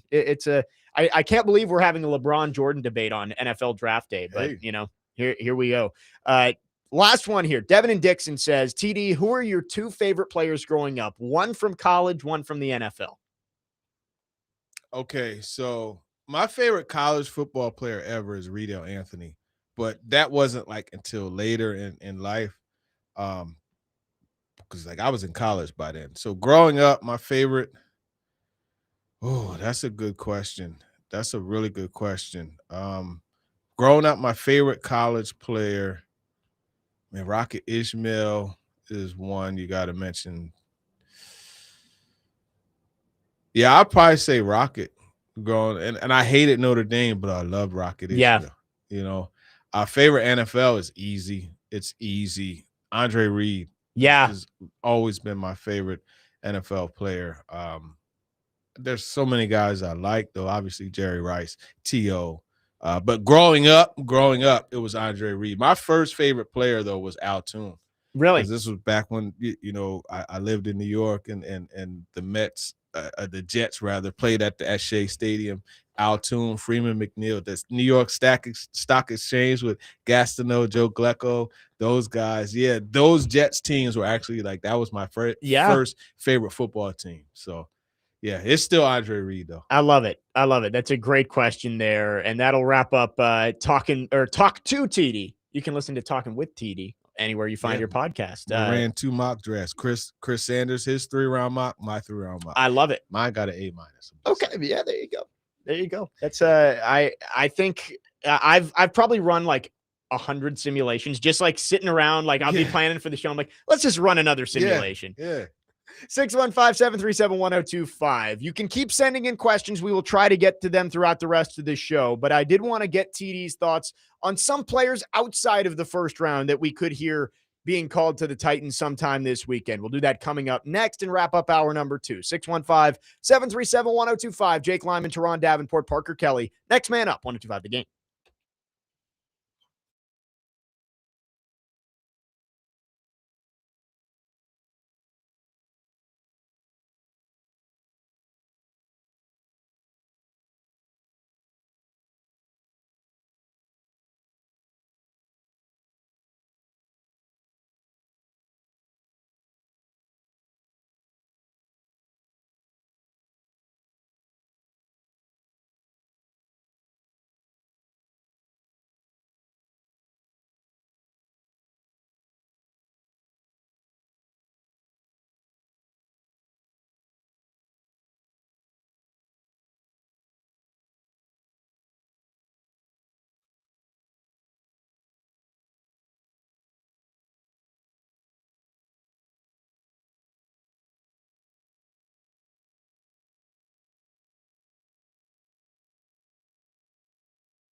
Next man up, 102.5 The Game.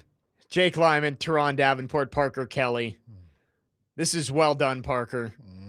We had a text about MJ versus LeBron, which again was not a conversation I thought we'd be having on draft day, but here we are. I love how the announcer as he's announcing, he'll be like, out of North Carolina, number 23. You see his head like turning, Michael Jordan. And his head is turning all crazy. You got to get into it. You got to get into it. He gets into it for sure. You'll always watch the I don't do any of like the in the booth stuff when I do play by play, but I do enjoy watching those of like guys just going full like fist pump, calling the game with their body. It's like, man, you gotta have some passion into it, boy. Appreciate everybody who got involved on Talk to TD. Really good questions today. And I did want to ask TD about beyond the first round, because of course today most of the focus is going to be on that number 4 pick. What do the Titans do? Do you stay? Do you trade out? Who do you pick? But this is a long draft. The Titans have 8 other picks as it stands right now between days 2 and 3.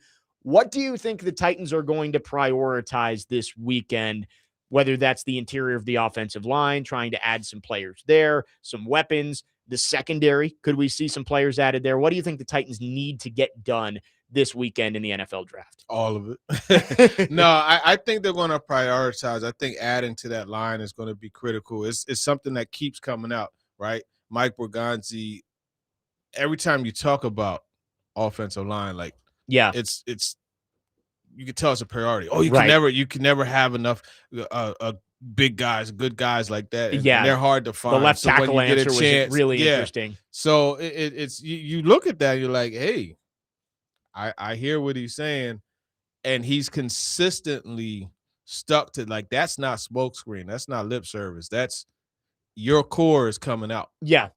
Because again, the first conversation I had with him at Senior Bowl a couple years ago, it was like, yo, trenches. That's where we're going to build from inside out. That's what I've been taught. That's what I've always done. Remember, he was a part of a group that drafted Eric Fisher first. Now, wasn't it was kind of like, he was a fine player. It was kind of like, you're picking in the prettiest peak, right? Yeah. At that time, but that's how it went. So I think when you look at that, that's going to be a priority. I think adding playmakers is going to be a priority, but you get into that situation where it's like, okay,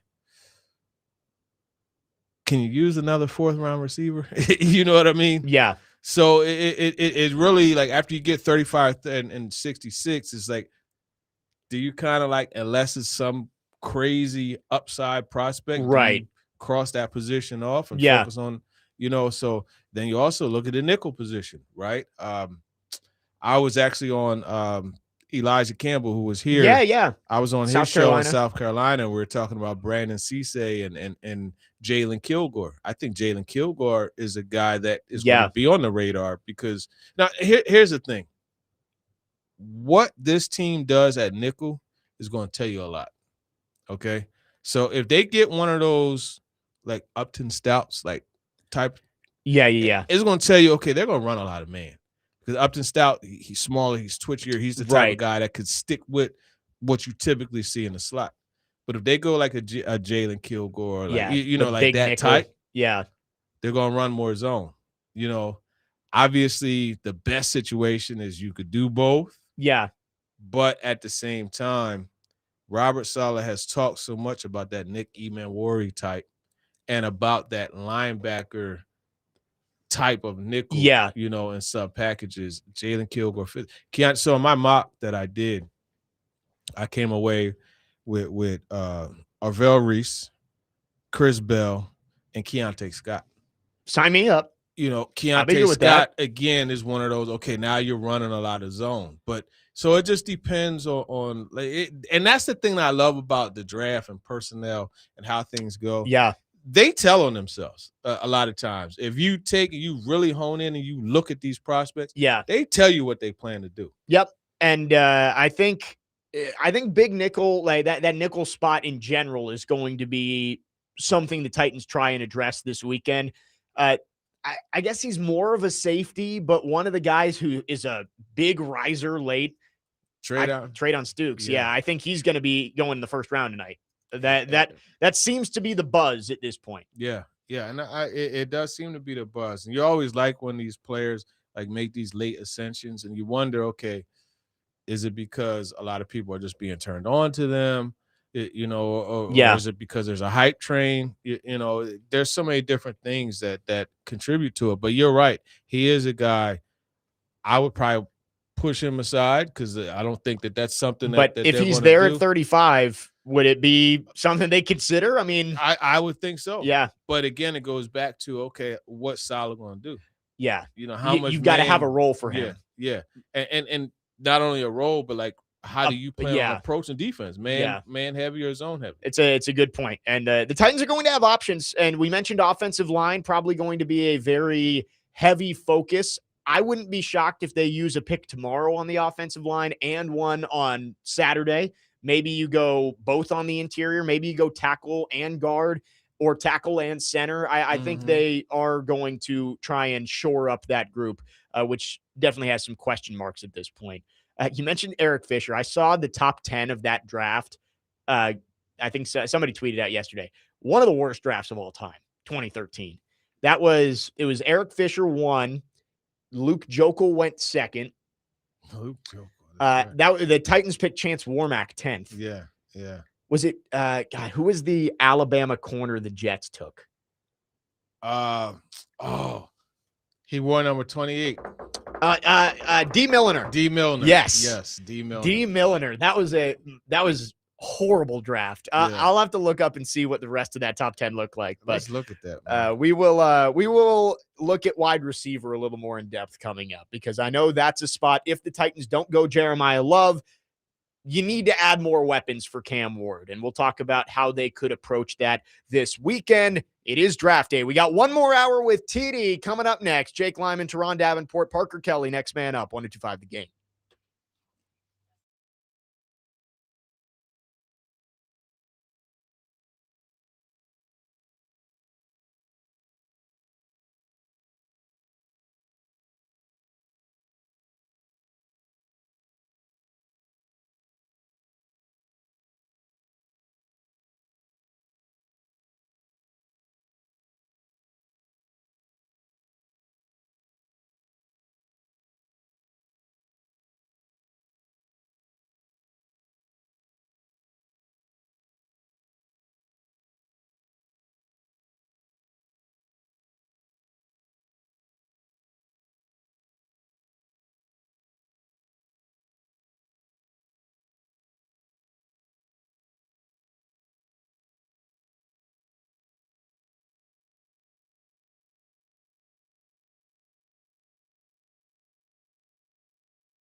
Next man up, 102.5 The Game. Jake Lyman, Teron Davenport, Parker Kelly with you. Final hour here on Draft Day. We are broadcasting from the Busy Bee Plumbing, Heating, and Air Conditioning Game Nashville studios. Visit Busy Bee HVAC at the Music City Home Expo event this Friday through Sunday at the Fairgrounds Expo Center. Been a fun show so far. Leading up to draft night tonight in Pittsburgh. Round 1 starts at 7 p.m. Central Time. The Titans slated to pick 4th overall. And there have been some rumors over the last week, TD, that have kind of thrown everything we thought we knew about the Titans at 4 out the window. Everyone thought it was Jeremiah Love or bust. Sonny Styles has entered the conversation.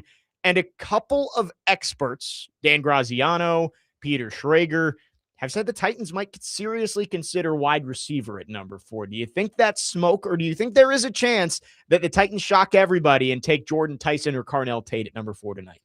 I think it's very unlikely, but I mean, there's always a chance, right? Isn't that Right. what they said in Dumb and Dumber? But like, I look at this and I say, if they go wide receiver, it's not going to be until a trade back.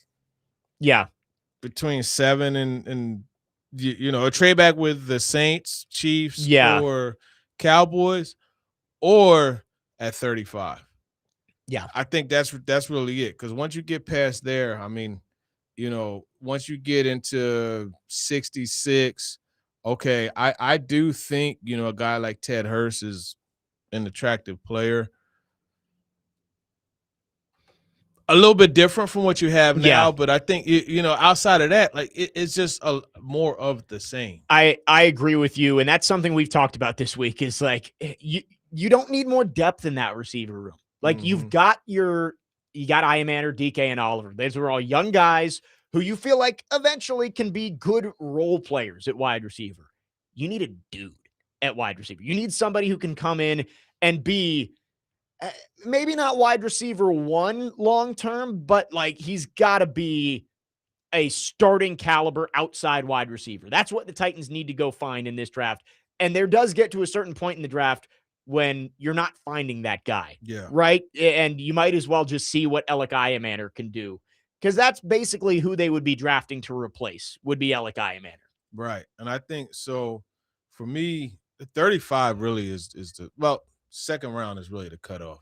I think your Jeremy Bernards, your Chris Brazzles, your Chris Bell, like absolutely.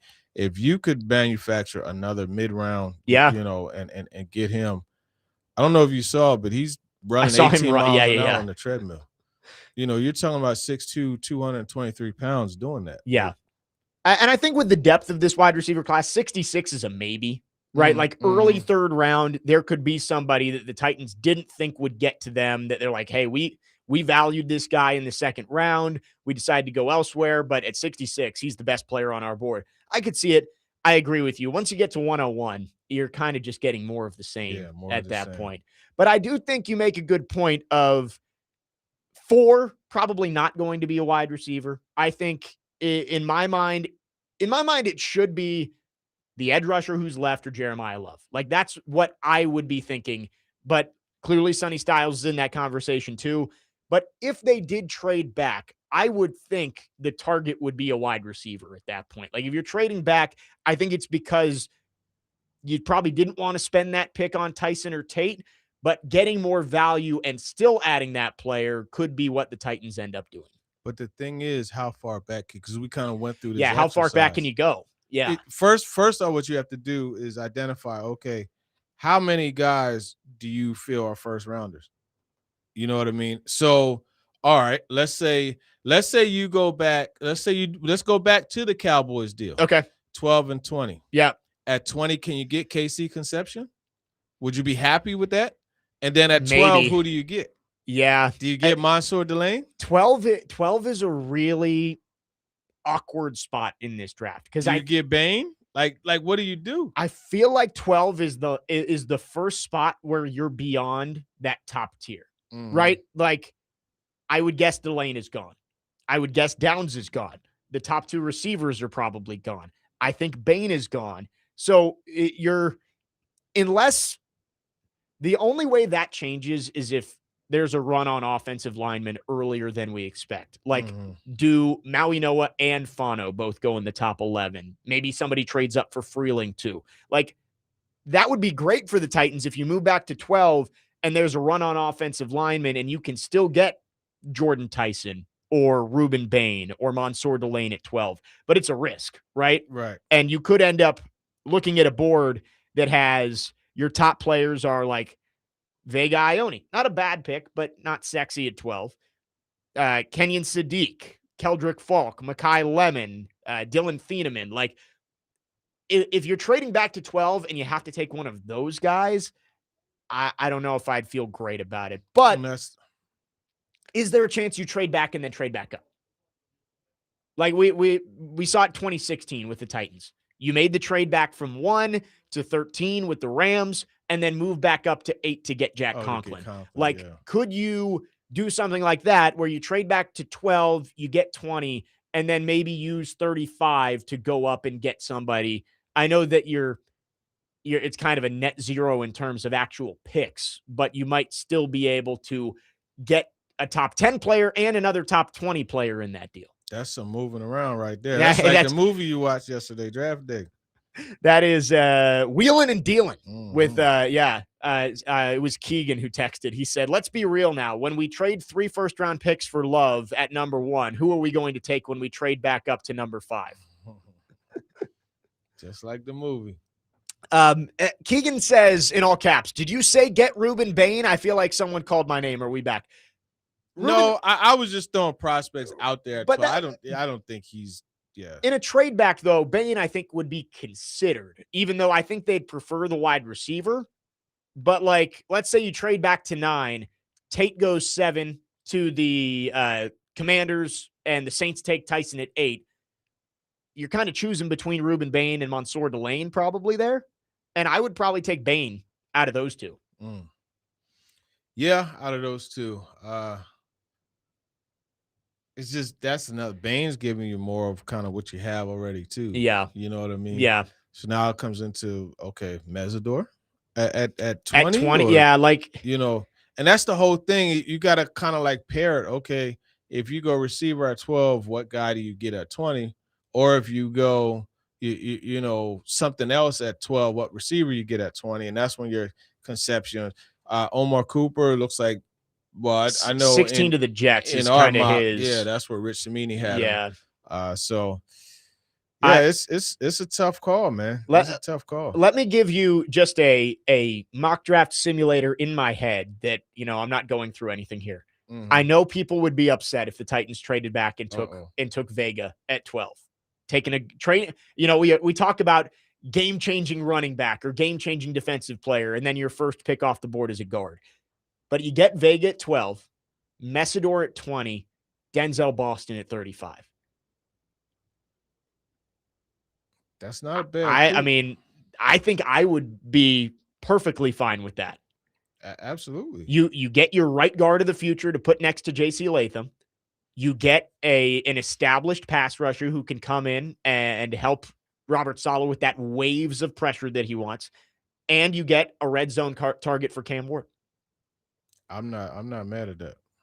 Well, we'll see. Like, this is why the draft is great, because we've talked about 20 different scenarios the Titans could do with one pick this morning because of how chaotic this draft specifically is. 615-737-1025. Let's go back to the phone lines. Kenny the mailman is called in. Kenny, good morning. Thanks for calling. Great morning, Dial. It's absolutely wonderful outside. It is. It's beautiful. You're one of my all-time favorites, buddy. I was listening last hour, but I need to know, have you been staying up late and calling Miss Cleo or something? No, haven't called Miss Cleo. The last time I did that was maybe 93. Well, you made the statement, hey, the offense is going to be better this year because Cam's going to have Ridley the whole season. Well, I also mentioned Wan'Dale Robinson, having him too is going to help move the chains. My nightmare is to have Ridley on one side and Jordan Thompson on the other, and Blue Cross Blue Shield would drop the Titans coverage. I get it. You know, Both what can I guys have say? had their share of injuries. I follow Yeah, you get there. the hamstring wraps ready on the sideline. Look, Kenny, But- you might have Jordan Tyson on one side and Ridley on the other, but as long as you got Mr. Miyagi in the locker room, you're good. Hey, I love that. Listen, it is so neat. You are so passionate about music. Anytime anyone mentions a music question, you just visibly light up. What's your favorite Conway Twitty album? Conway Twitty? Uh-huh. I can't say that's in my wheelhouse, unfortunately. CD. I always tell everybody get the Live in Paducah album. That's A plus. But Okay. my favorite song off that was I ordered the best, but they brought me you. I got that tattooed on my back. I ordered the best, but they brought me you. You got that tattooed Yeah. on your back, Kenny? Yeah, I mean, Kenny has one. I have one too. Yeah, I do. Hey, yeah, yeah, I got the right. world is yours. It's hands together holding the world, and it says the world is yours. And then on my other shoulder, it's a man kneeling, holding the world up, and it's the scripture: to he whom much is given, much is desired. Man, that's a lot better than mine. Mine was just those words with a couple of rhinestones. Have a great day. Thanks for the call, Kenny. Appreciate it. 615-737-1025. Lots more to get to in the final few segments with TD. Again, it is draft day. There's so much on the board for the Titans. I did want to stick on wide receiver for one more segment. We'll do that coming up next. Jake Lyman, Teron Davenport, Parker Kelly, next man up. 102.5 The Game.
Obviously, that's a premium position. What are your thoughts on the top end of this receiving group?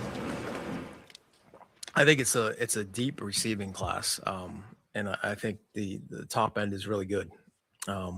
I feel good about the options that we have up there in day one and even 2 and 3. I think there's some really good options there. But I guess it was all.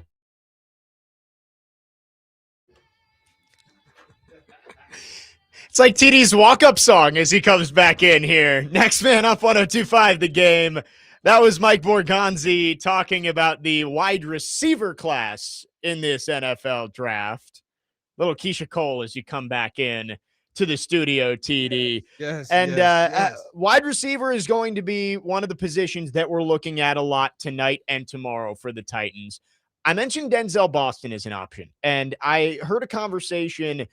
Mike Herndon was on Paul Kuharsky's podcast, and they were talking about the fit of Denzel Boston, a player like that in Brian Daboll's offense. And I wanted to get your thoughts of Boston is your classic red zone, go up and get it type of wide receiver. Mm-hmm. Typically, Daboll has had more of like the speedy, smaller, like Malik Neighbors, of course, is the main guy they've had lately. Darius Slayton, Wan'Dale Robinson. Yeah. He hasn't really had that Jalen big Hyatt. 6'4" red zone guy. Yeah. Do you think that's from the system doesn't really ask for a player like that, or is it maybe they just haven't had the opportunity to have a player like that? I think it's a combination of the two. But here's the thing about good coaches. You always find a way to utilize that. You know what I mean? And I mean, look, like what's his name? Gabe Davis. Gabe Davis, you know, a bigger receiver, downfield threat.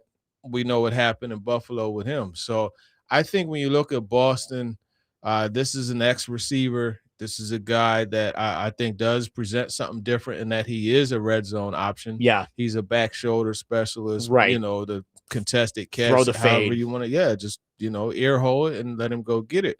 And I think that's something that you could always work into a scheme. That's, you know, and then also having a guy like Cam who likes to, hey man, let's change it up and you know, that way audible. Yeah, for sure. I just think we talk a ton about these wide receivers and, you know, oh, you draft him. It's a little repetitive of what you already have.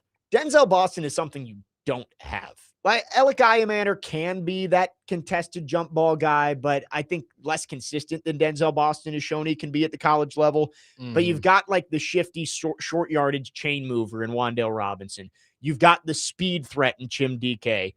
I think Denzel Boston gives you an element that you don't have. And that's why if he's there at 35, I would be really pleased if that was the pick for the Titans. Yeah, because after all, you want to make sure your red zone scoring efficiency is good. Yeah. And when this Titans team, or you look at any team, when they're at their best, you know, you're in that high 60s to, you know, low 70s. Like if you're in low 70s, you're going to win more games than not. Yep. But you want to be in that high 60s as far as touchdowns in the red zone. Right. And when you have a guy like Boston, you know, it's a lot like Drake London coming out a few years ago, where it's like you want to be able to throw those alley-oops, and if you don't get the catch, you get a pass interference call. Now you got the ball in the 1, and that's when you turn around and you hand the ball off to Tony Pollard. You know what I mean? Yeah. Or if Titans fans get what they want, Jeremiah Love. Hey, how about Jeremiah Love and Denzel Boston? Just load up on weapons.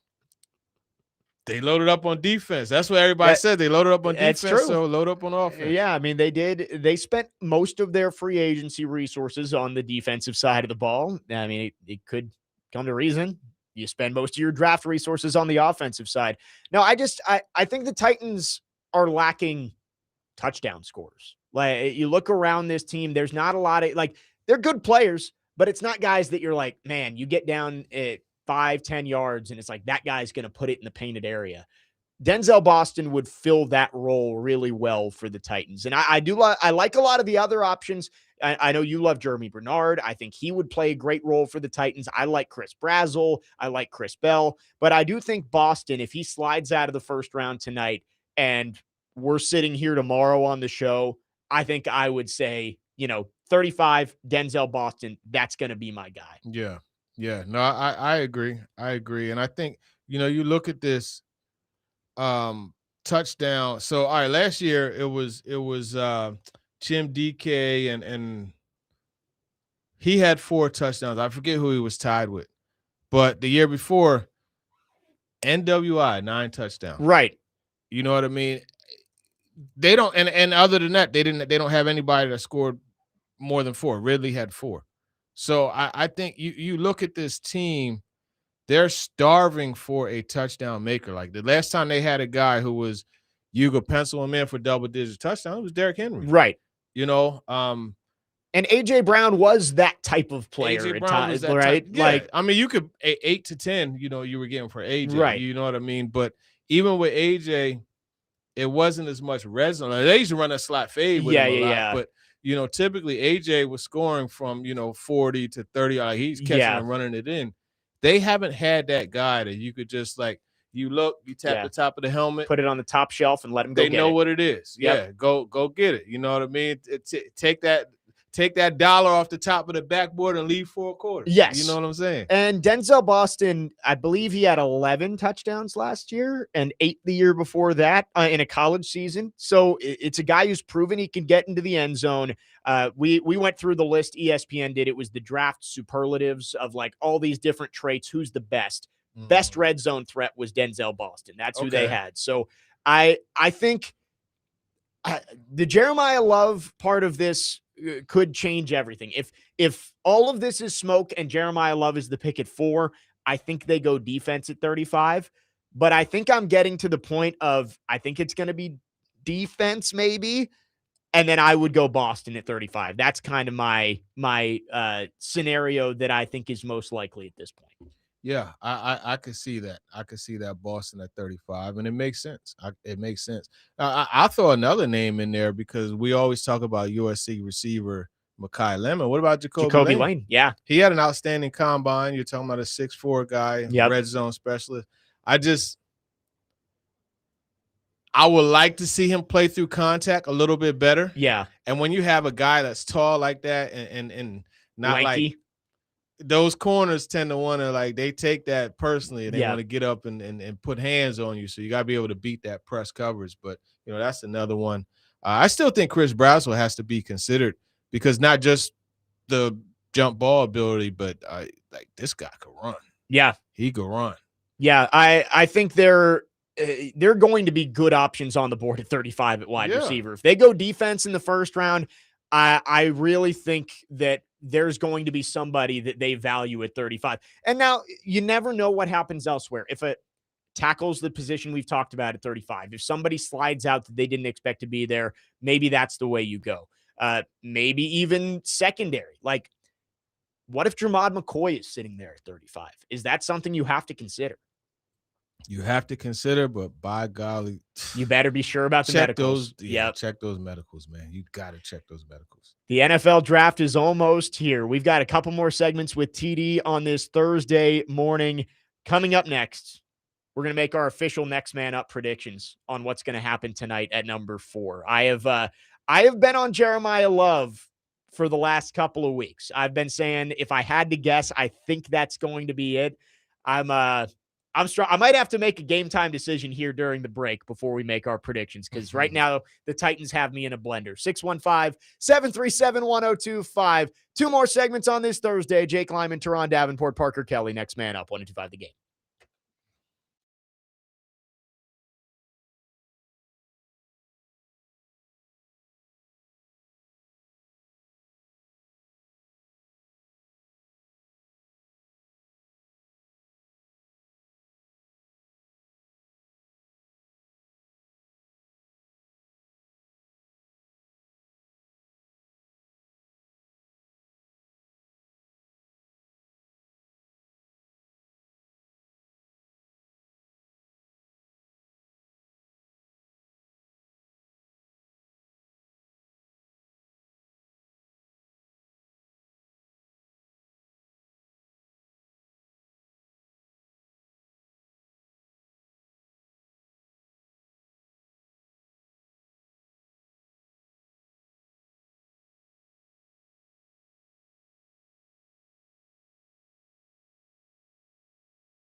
Next man up, 102.5 The Game.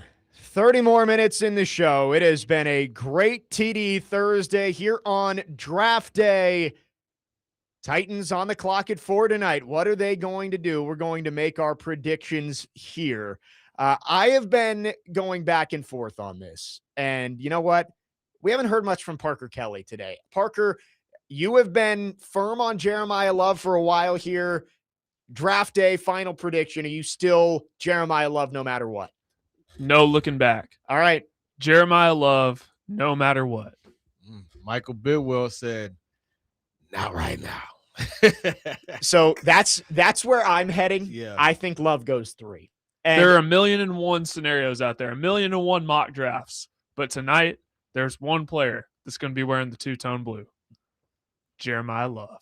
we had a texter earlier and who said, man, I need to find the exact words. It was if you don't play Jeremiah Was a Bullfrog, he's going to give up on the show. I can't find it. But so apparently tomorrow that has to be played if Jeremiah Love is the pick at number 4. I think he's going 3. Like what you were saying about Bidwell, like not to use Draft Day, the movie, as like a reasoning, but like I can imagine the conversation at the water park in that movie where he's like, I want you to make a splash. Yeah. It's like, I can imagine Bidwell saying that to Monty Ossenfort and being like, hey, you're on the hot seat. We haven't been very good.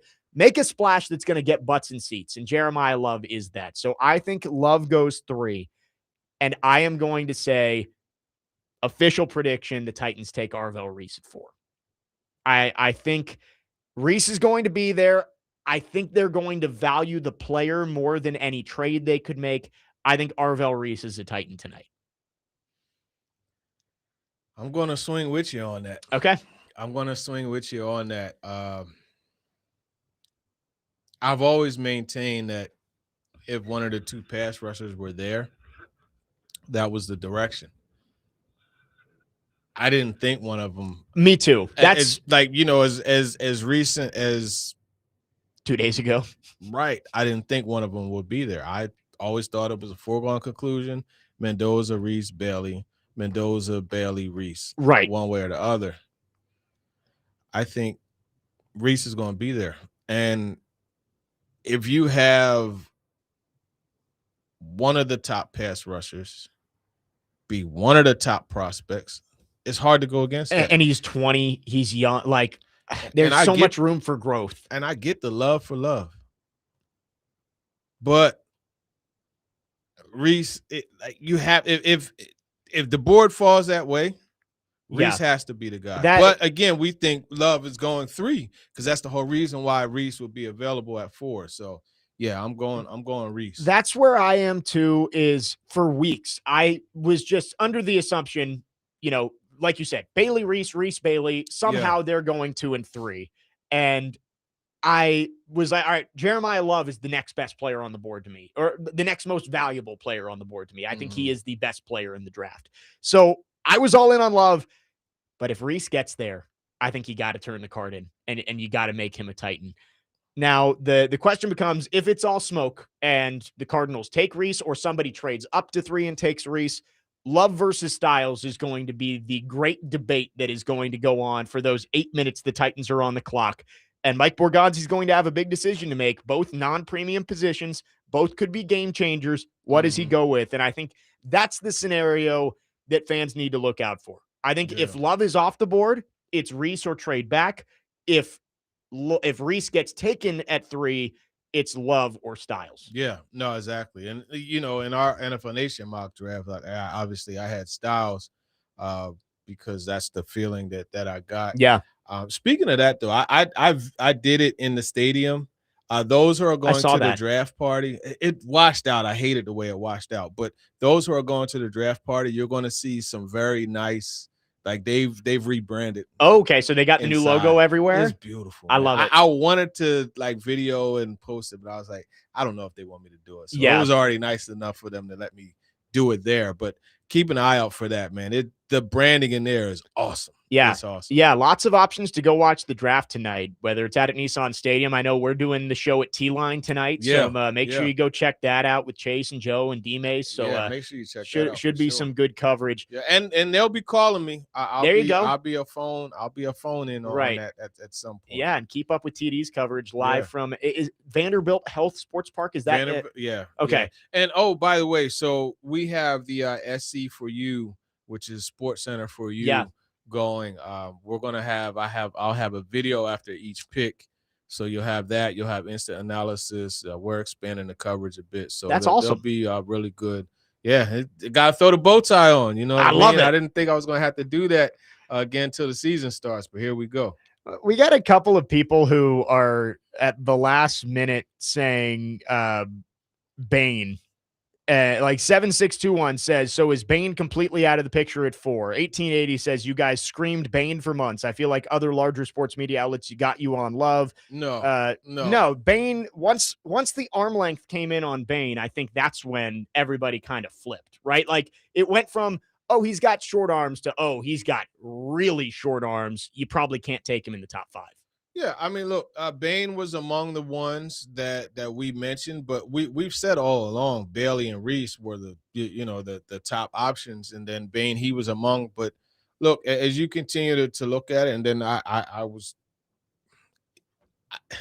they knew about the incident, right? They knew about the incident, but I think that incident kind of pulled him off of the board. Now, maybe not off of the board, but like this is pure speculation. None of this is reported. Yeah, I would find it hard to believe that Amy Adams Strunk.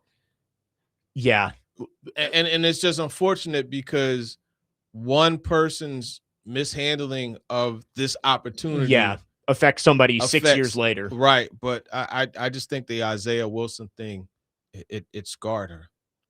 And it's understandable. Yeah. Because that was a mess. Yeah, it was a mess. Yeah. But at the same time, conversely, and if it wasn't for the Isaiah Wilson thing, I would say, hey, it wouldn't be an issue. Jeffrey Simmons has come in and been a model citizen. Right. Like there's a long list of things. Yeah, I mean, that Walter he's Payton done. Man of the Year nominee. Yeah. No issues from him. So I think, he's shown that, hey, look, it could happen. But I think when you're looking at this situation and you got 3 prospects, like it's a wart on his case that you don't have on Bailey, you don't have on Reese, on top of the short arms and the outliner. But if you watch this film, like you know. Yeah, and I think that's why coming out of college football season, so like 1880 saying you guys screamed Bane for months.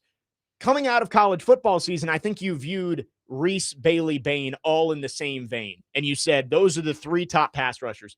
Throughout the last 3 months, Reese and Bailey have separated themselves from Bane. And Bane is probably still a top 10 pick. He's not a top 5 pick. Right. So he's not in the cards for tonight at number 4. Titans, if they stick and pick, it's going to be one of 4 players: Bailey, Reese, Styles, Love. And Bailey most likely not going to be there.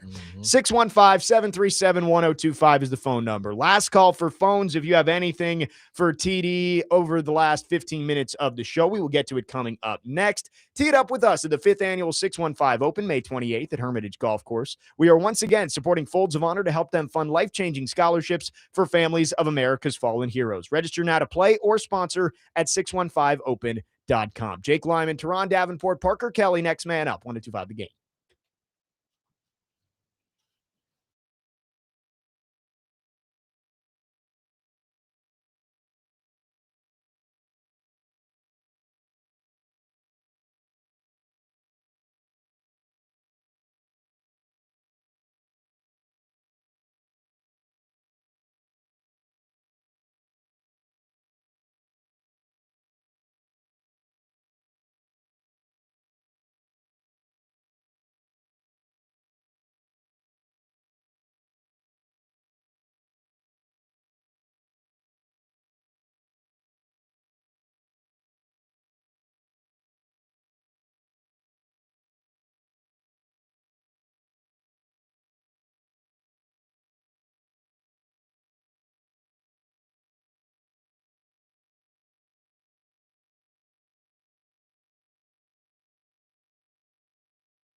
Perfectly done from Parker. Final segment on this special draft day TD Thursday. Jake Lyman, Teron Davenport, Parker Kelly.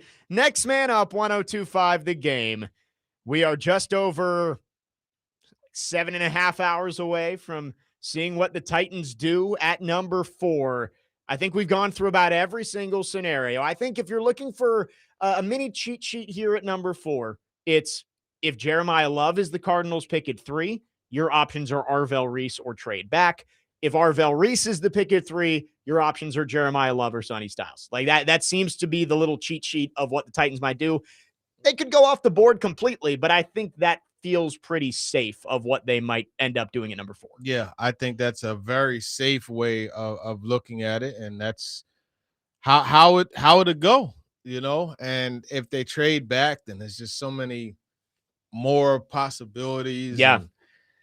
And I'm just trying to let's just make it through the day. Draft day is my favorite day of the year. One of my favorite days of the year. I love the intrigue of this. I mean, we're sitting here 7 hours before, and it still feels like we know absolutely nothing about what's going to happen tonight. Caleb on the YouTube chat said, kids' baseball games got rescheduled for this evening. Not in a great spot, chat. I feel for you, Caleb. I used to hate in high school. I played baseball, so we would usually have games on draft night. And I would do rain dances in my room, hoping for a rain out so I could get to watch the NFL draft. So glad I don't have to worry about that tonight. I did want to ask you one more question about the Titans in a possible trade. We've talked about trading back. Do you think there's any chance, let's say Titans pick at 4, are they done for the night? Or do you think there's a chance the Titans use 35 to move back into the back end of the first round? I think it would be unlikely that they do that because they just have that stated mission of so many picks in the top 100. Yeah. But I mean, you never rule anything out because sometimes, and Borgonzi acknowledged it. Sometimes there's a guy sitting there whoa, wait a minute, right? And you gotta move, So there's a possibility. Let's say you look at the back end. Where are the Rams at 29? They were at 29. They traded that for McDuffie. Okay. The Rams are at 13 with the Falcons pick. Okay. I mean, yeah. Are you trying to say package Levis? Yeah. Into the back end, but yeah. There's not really a team that stands out there. We've talked about San Francisco as an option for Levis, but they wouldn't want that in a first round pick trade. Yeah. I look, it's unlikely. I'll put it that way. The difference between 35 and let's say 26 is 150 points on the Jimmy Johnson chart. So you probably wouldn't have to give up your third round pick at the very least. So you could keep that top 100 pick. You would have to give up 101 and more, most likely, to get back into the first round. So, or maybe you use a future pick. You say, we'll give you next year's third to move up into the first round. I agree with you. I think it would be unlikely, but I really think 4 trade back, probably the only picks they're making tonight. 35. Something that's been said about this draft from the very beginning is that from about 30 to 75, the caliber of player isn't really that different. You're splitting hairs, so it may not make sense for them to move up. Yeah, it may not, but it all there's always 40 first round draft picks, and meaning some guys fall that you thought were going to go in the first. Yeah. It's a strong consideration to move up and get them. You always have that case. Lauren asked the question, in our official picks, did we include trade down as an option? I wasn't thinking about it, but if you had to choose Arvell Reese versus trade down, would you still go with Reese? Probably. That I agree. I think if Reese is on the board, I think there will be some tempting offers to move back. I think somebody will give them something that they at least consider, but I would lean that they still go with Arvell. Yeah, I would lean that way too. It's going to be a really fun weekend. It always is for the draft. And this is, we've talked about how important this offseason is as a whole. You've got the young quarterback. The stadium opens up in just over a year. You've got a new head coach. Getting these picks right, especially today and tomorrow, is going to play a massive role in whether this team is going to be able to get back to playoff contention sooner rather than later. So people are going to have their opinions as soon as the draft comes in, the pick comes in for the Titans tonight and tomorrow. the big thing is, like Mike Borgonzi, you got to get these ones right. These have to be cornerstone players for your franchise. Yeah, it has to be cornerstone players. I think here's the thing that you have to remember, though, because too many people get caught up into it. And I somewhat dislike having round one just a whole separate day because people think that that's the draft. Like, right. You still have 6 other rounds. No, it is funny because we'll come back in here tomorrow and people will be freaking out like if they take Sonny Styles, which seems to be everybody's doomsday scenario around Nashville. If they take Sonny Styles, people are going to act like they have no chance to add to the offense around Cam Ward. This is a long draft, but I agree with you. Like having round one be this huge spectacle and a standalone 1 round, 32 picks, it does lead to a ton of overreactions after the first day. Yeah, it's so many. It's why we love it, but it also is a double-edged sword of like, man, just bring it down a notch. There's going to be other opportunities for this team to add strong players to the draft. It'll all get going 7:00 tonight from Pittsburgh. Titans picking at 4, and we will see which of their many options they choose to try and build this roster up. TD will be covering live over from the Titans facility. I'm sure we'll hear from Mike Borgonzi tonight, maybe Robert Saleh as well on the pick. So excited to see what tonight brings, and we'll be following along with you, TD, as well. Yeah, a lot to come, man. A lot to come. I'm looking forward to it. And folks, understand what happens right now. Let it play out. Just let it play out. Right. Give it a chance. See what's what. Don't write it off immediately, but don't also say that it equals championship immediately. Also, yeah. It's never get too high, never get too low, depending on what happens tonight. It's the Titans picking at 4. You're really left with no bad options. They're going to go get somebody who can help this team or multiple people if they trade back. So excited for tonight. Again, you can listen into all of the coverage here starting at 6. And of course, we'll have coverage of the NFL draft all day long right here on 102.5 The Game. TD, it is always a pleasure having you in. We'll do it again next week. Appreciate it, man. Do it again next week, folks. Stay balanced. Yes. We'll have TD back next Thursday to react to everything that happens, not just the first round, the full draft. But tomorrow at 9 a.m., we will be back to give you all of the reaction to what the Titans do tonight in round 1. That does it for us. Chase and Big Joe are coming up next. Don't go anywhere. You're listening to 102.5 The Game.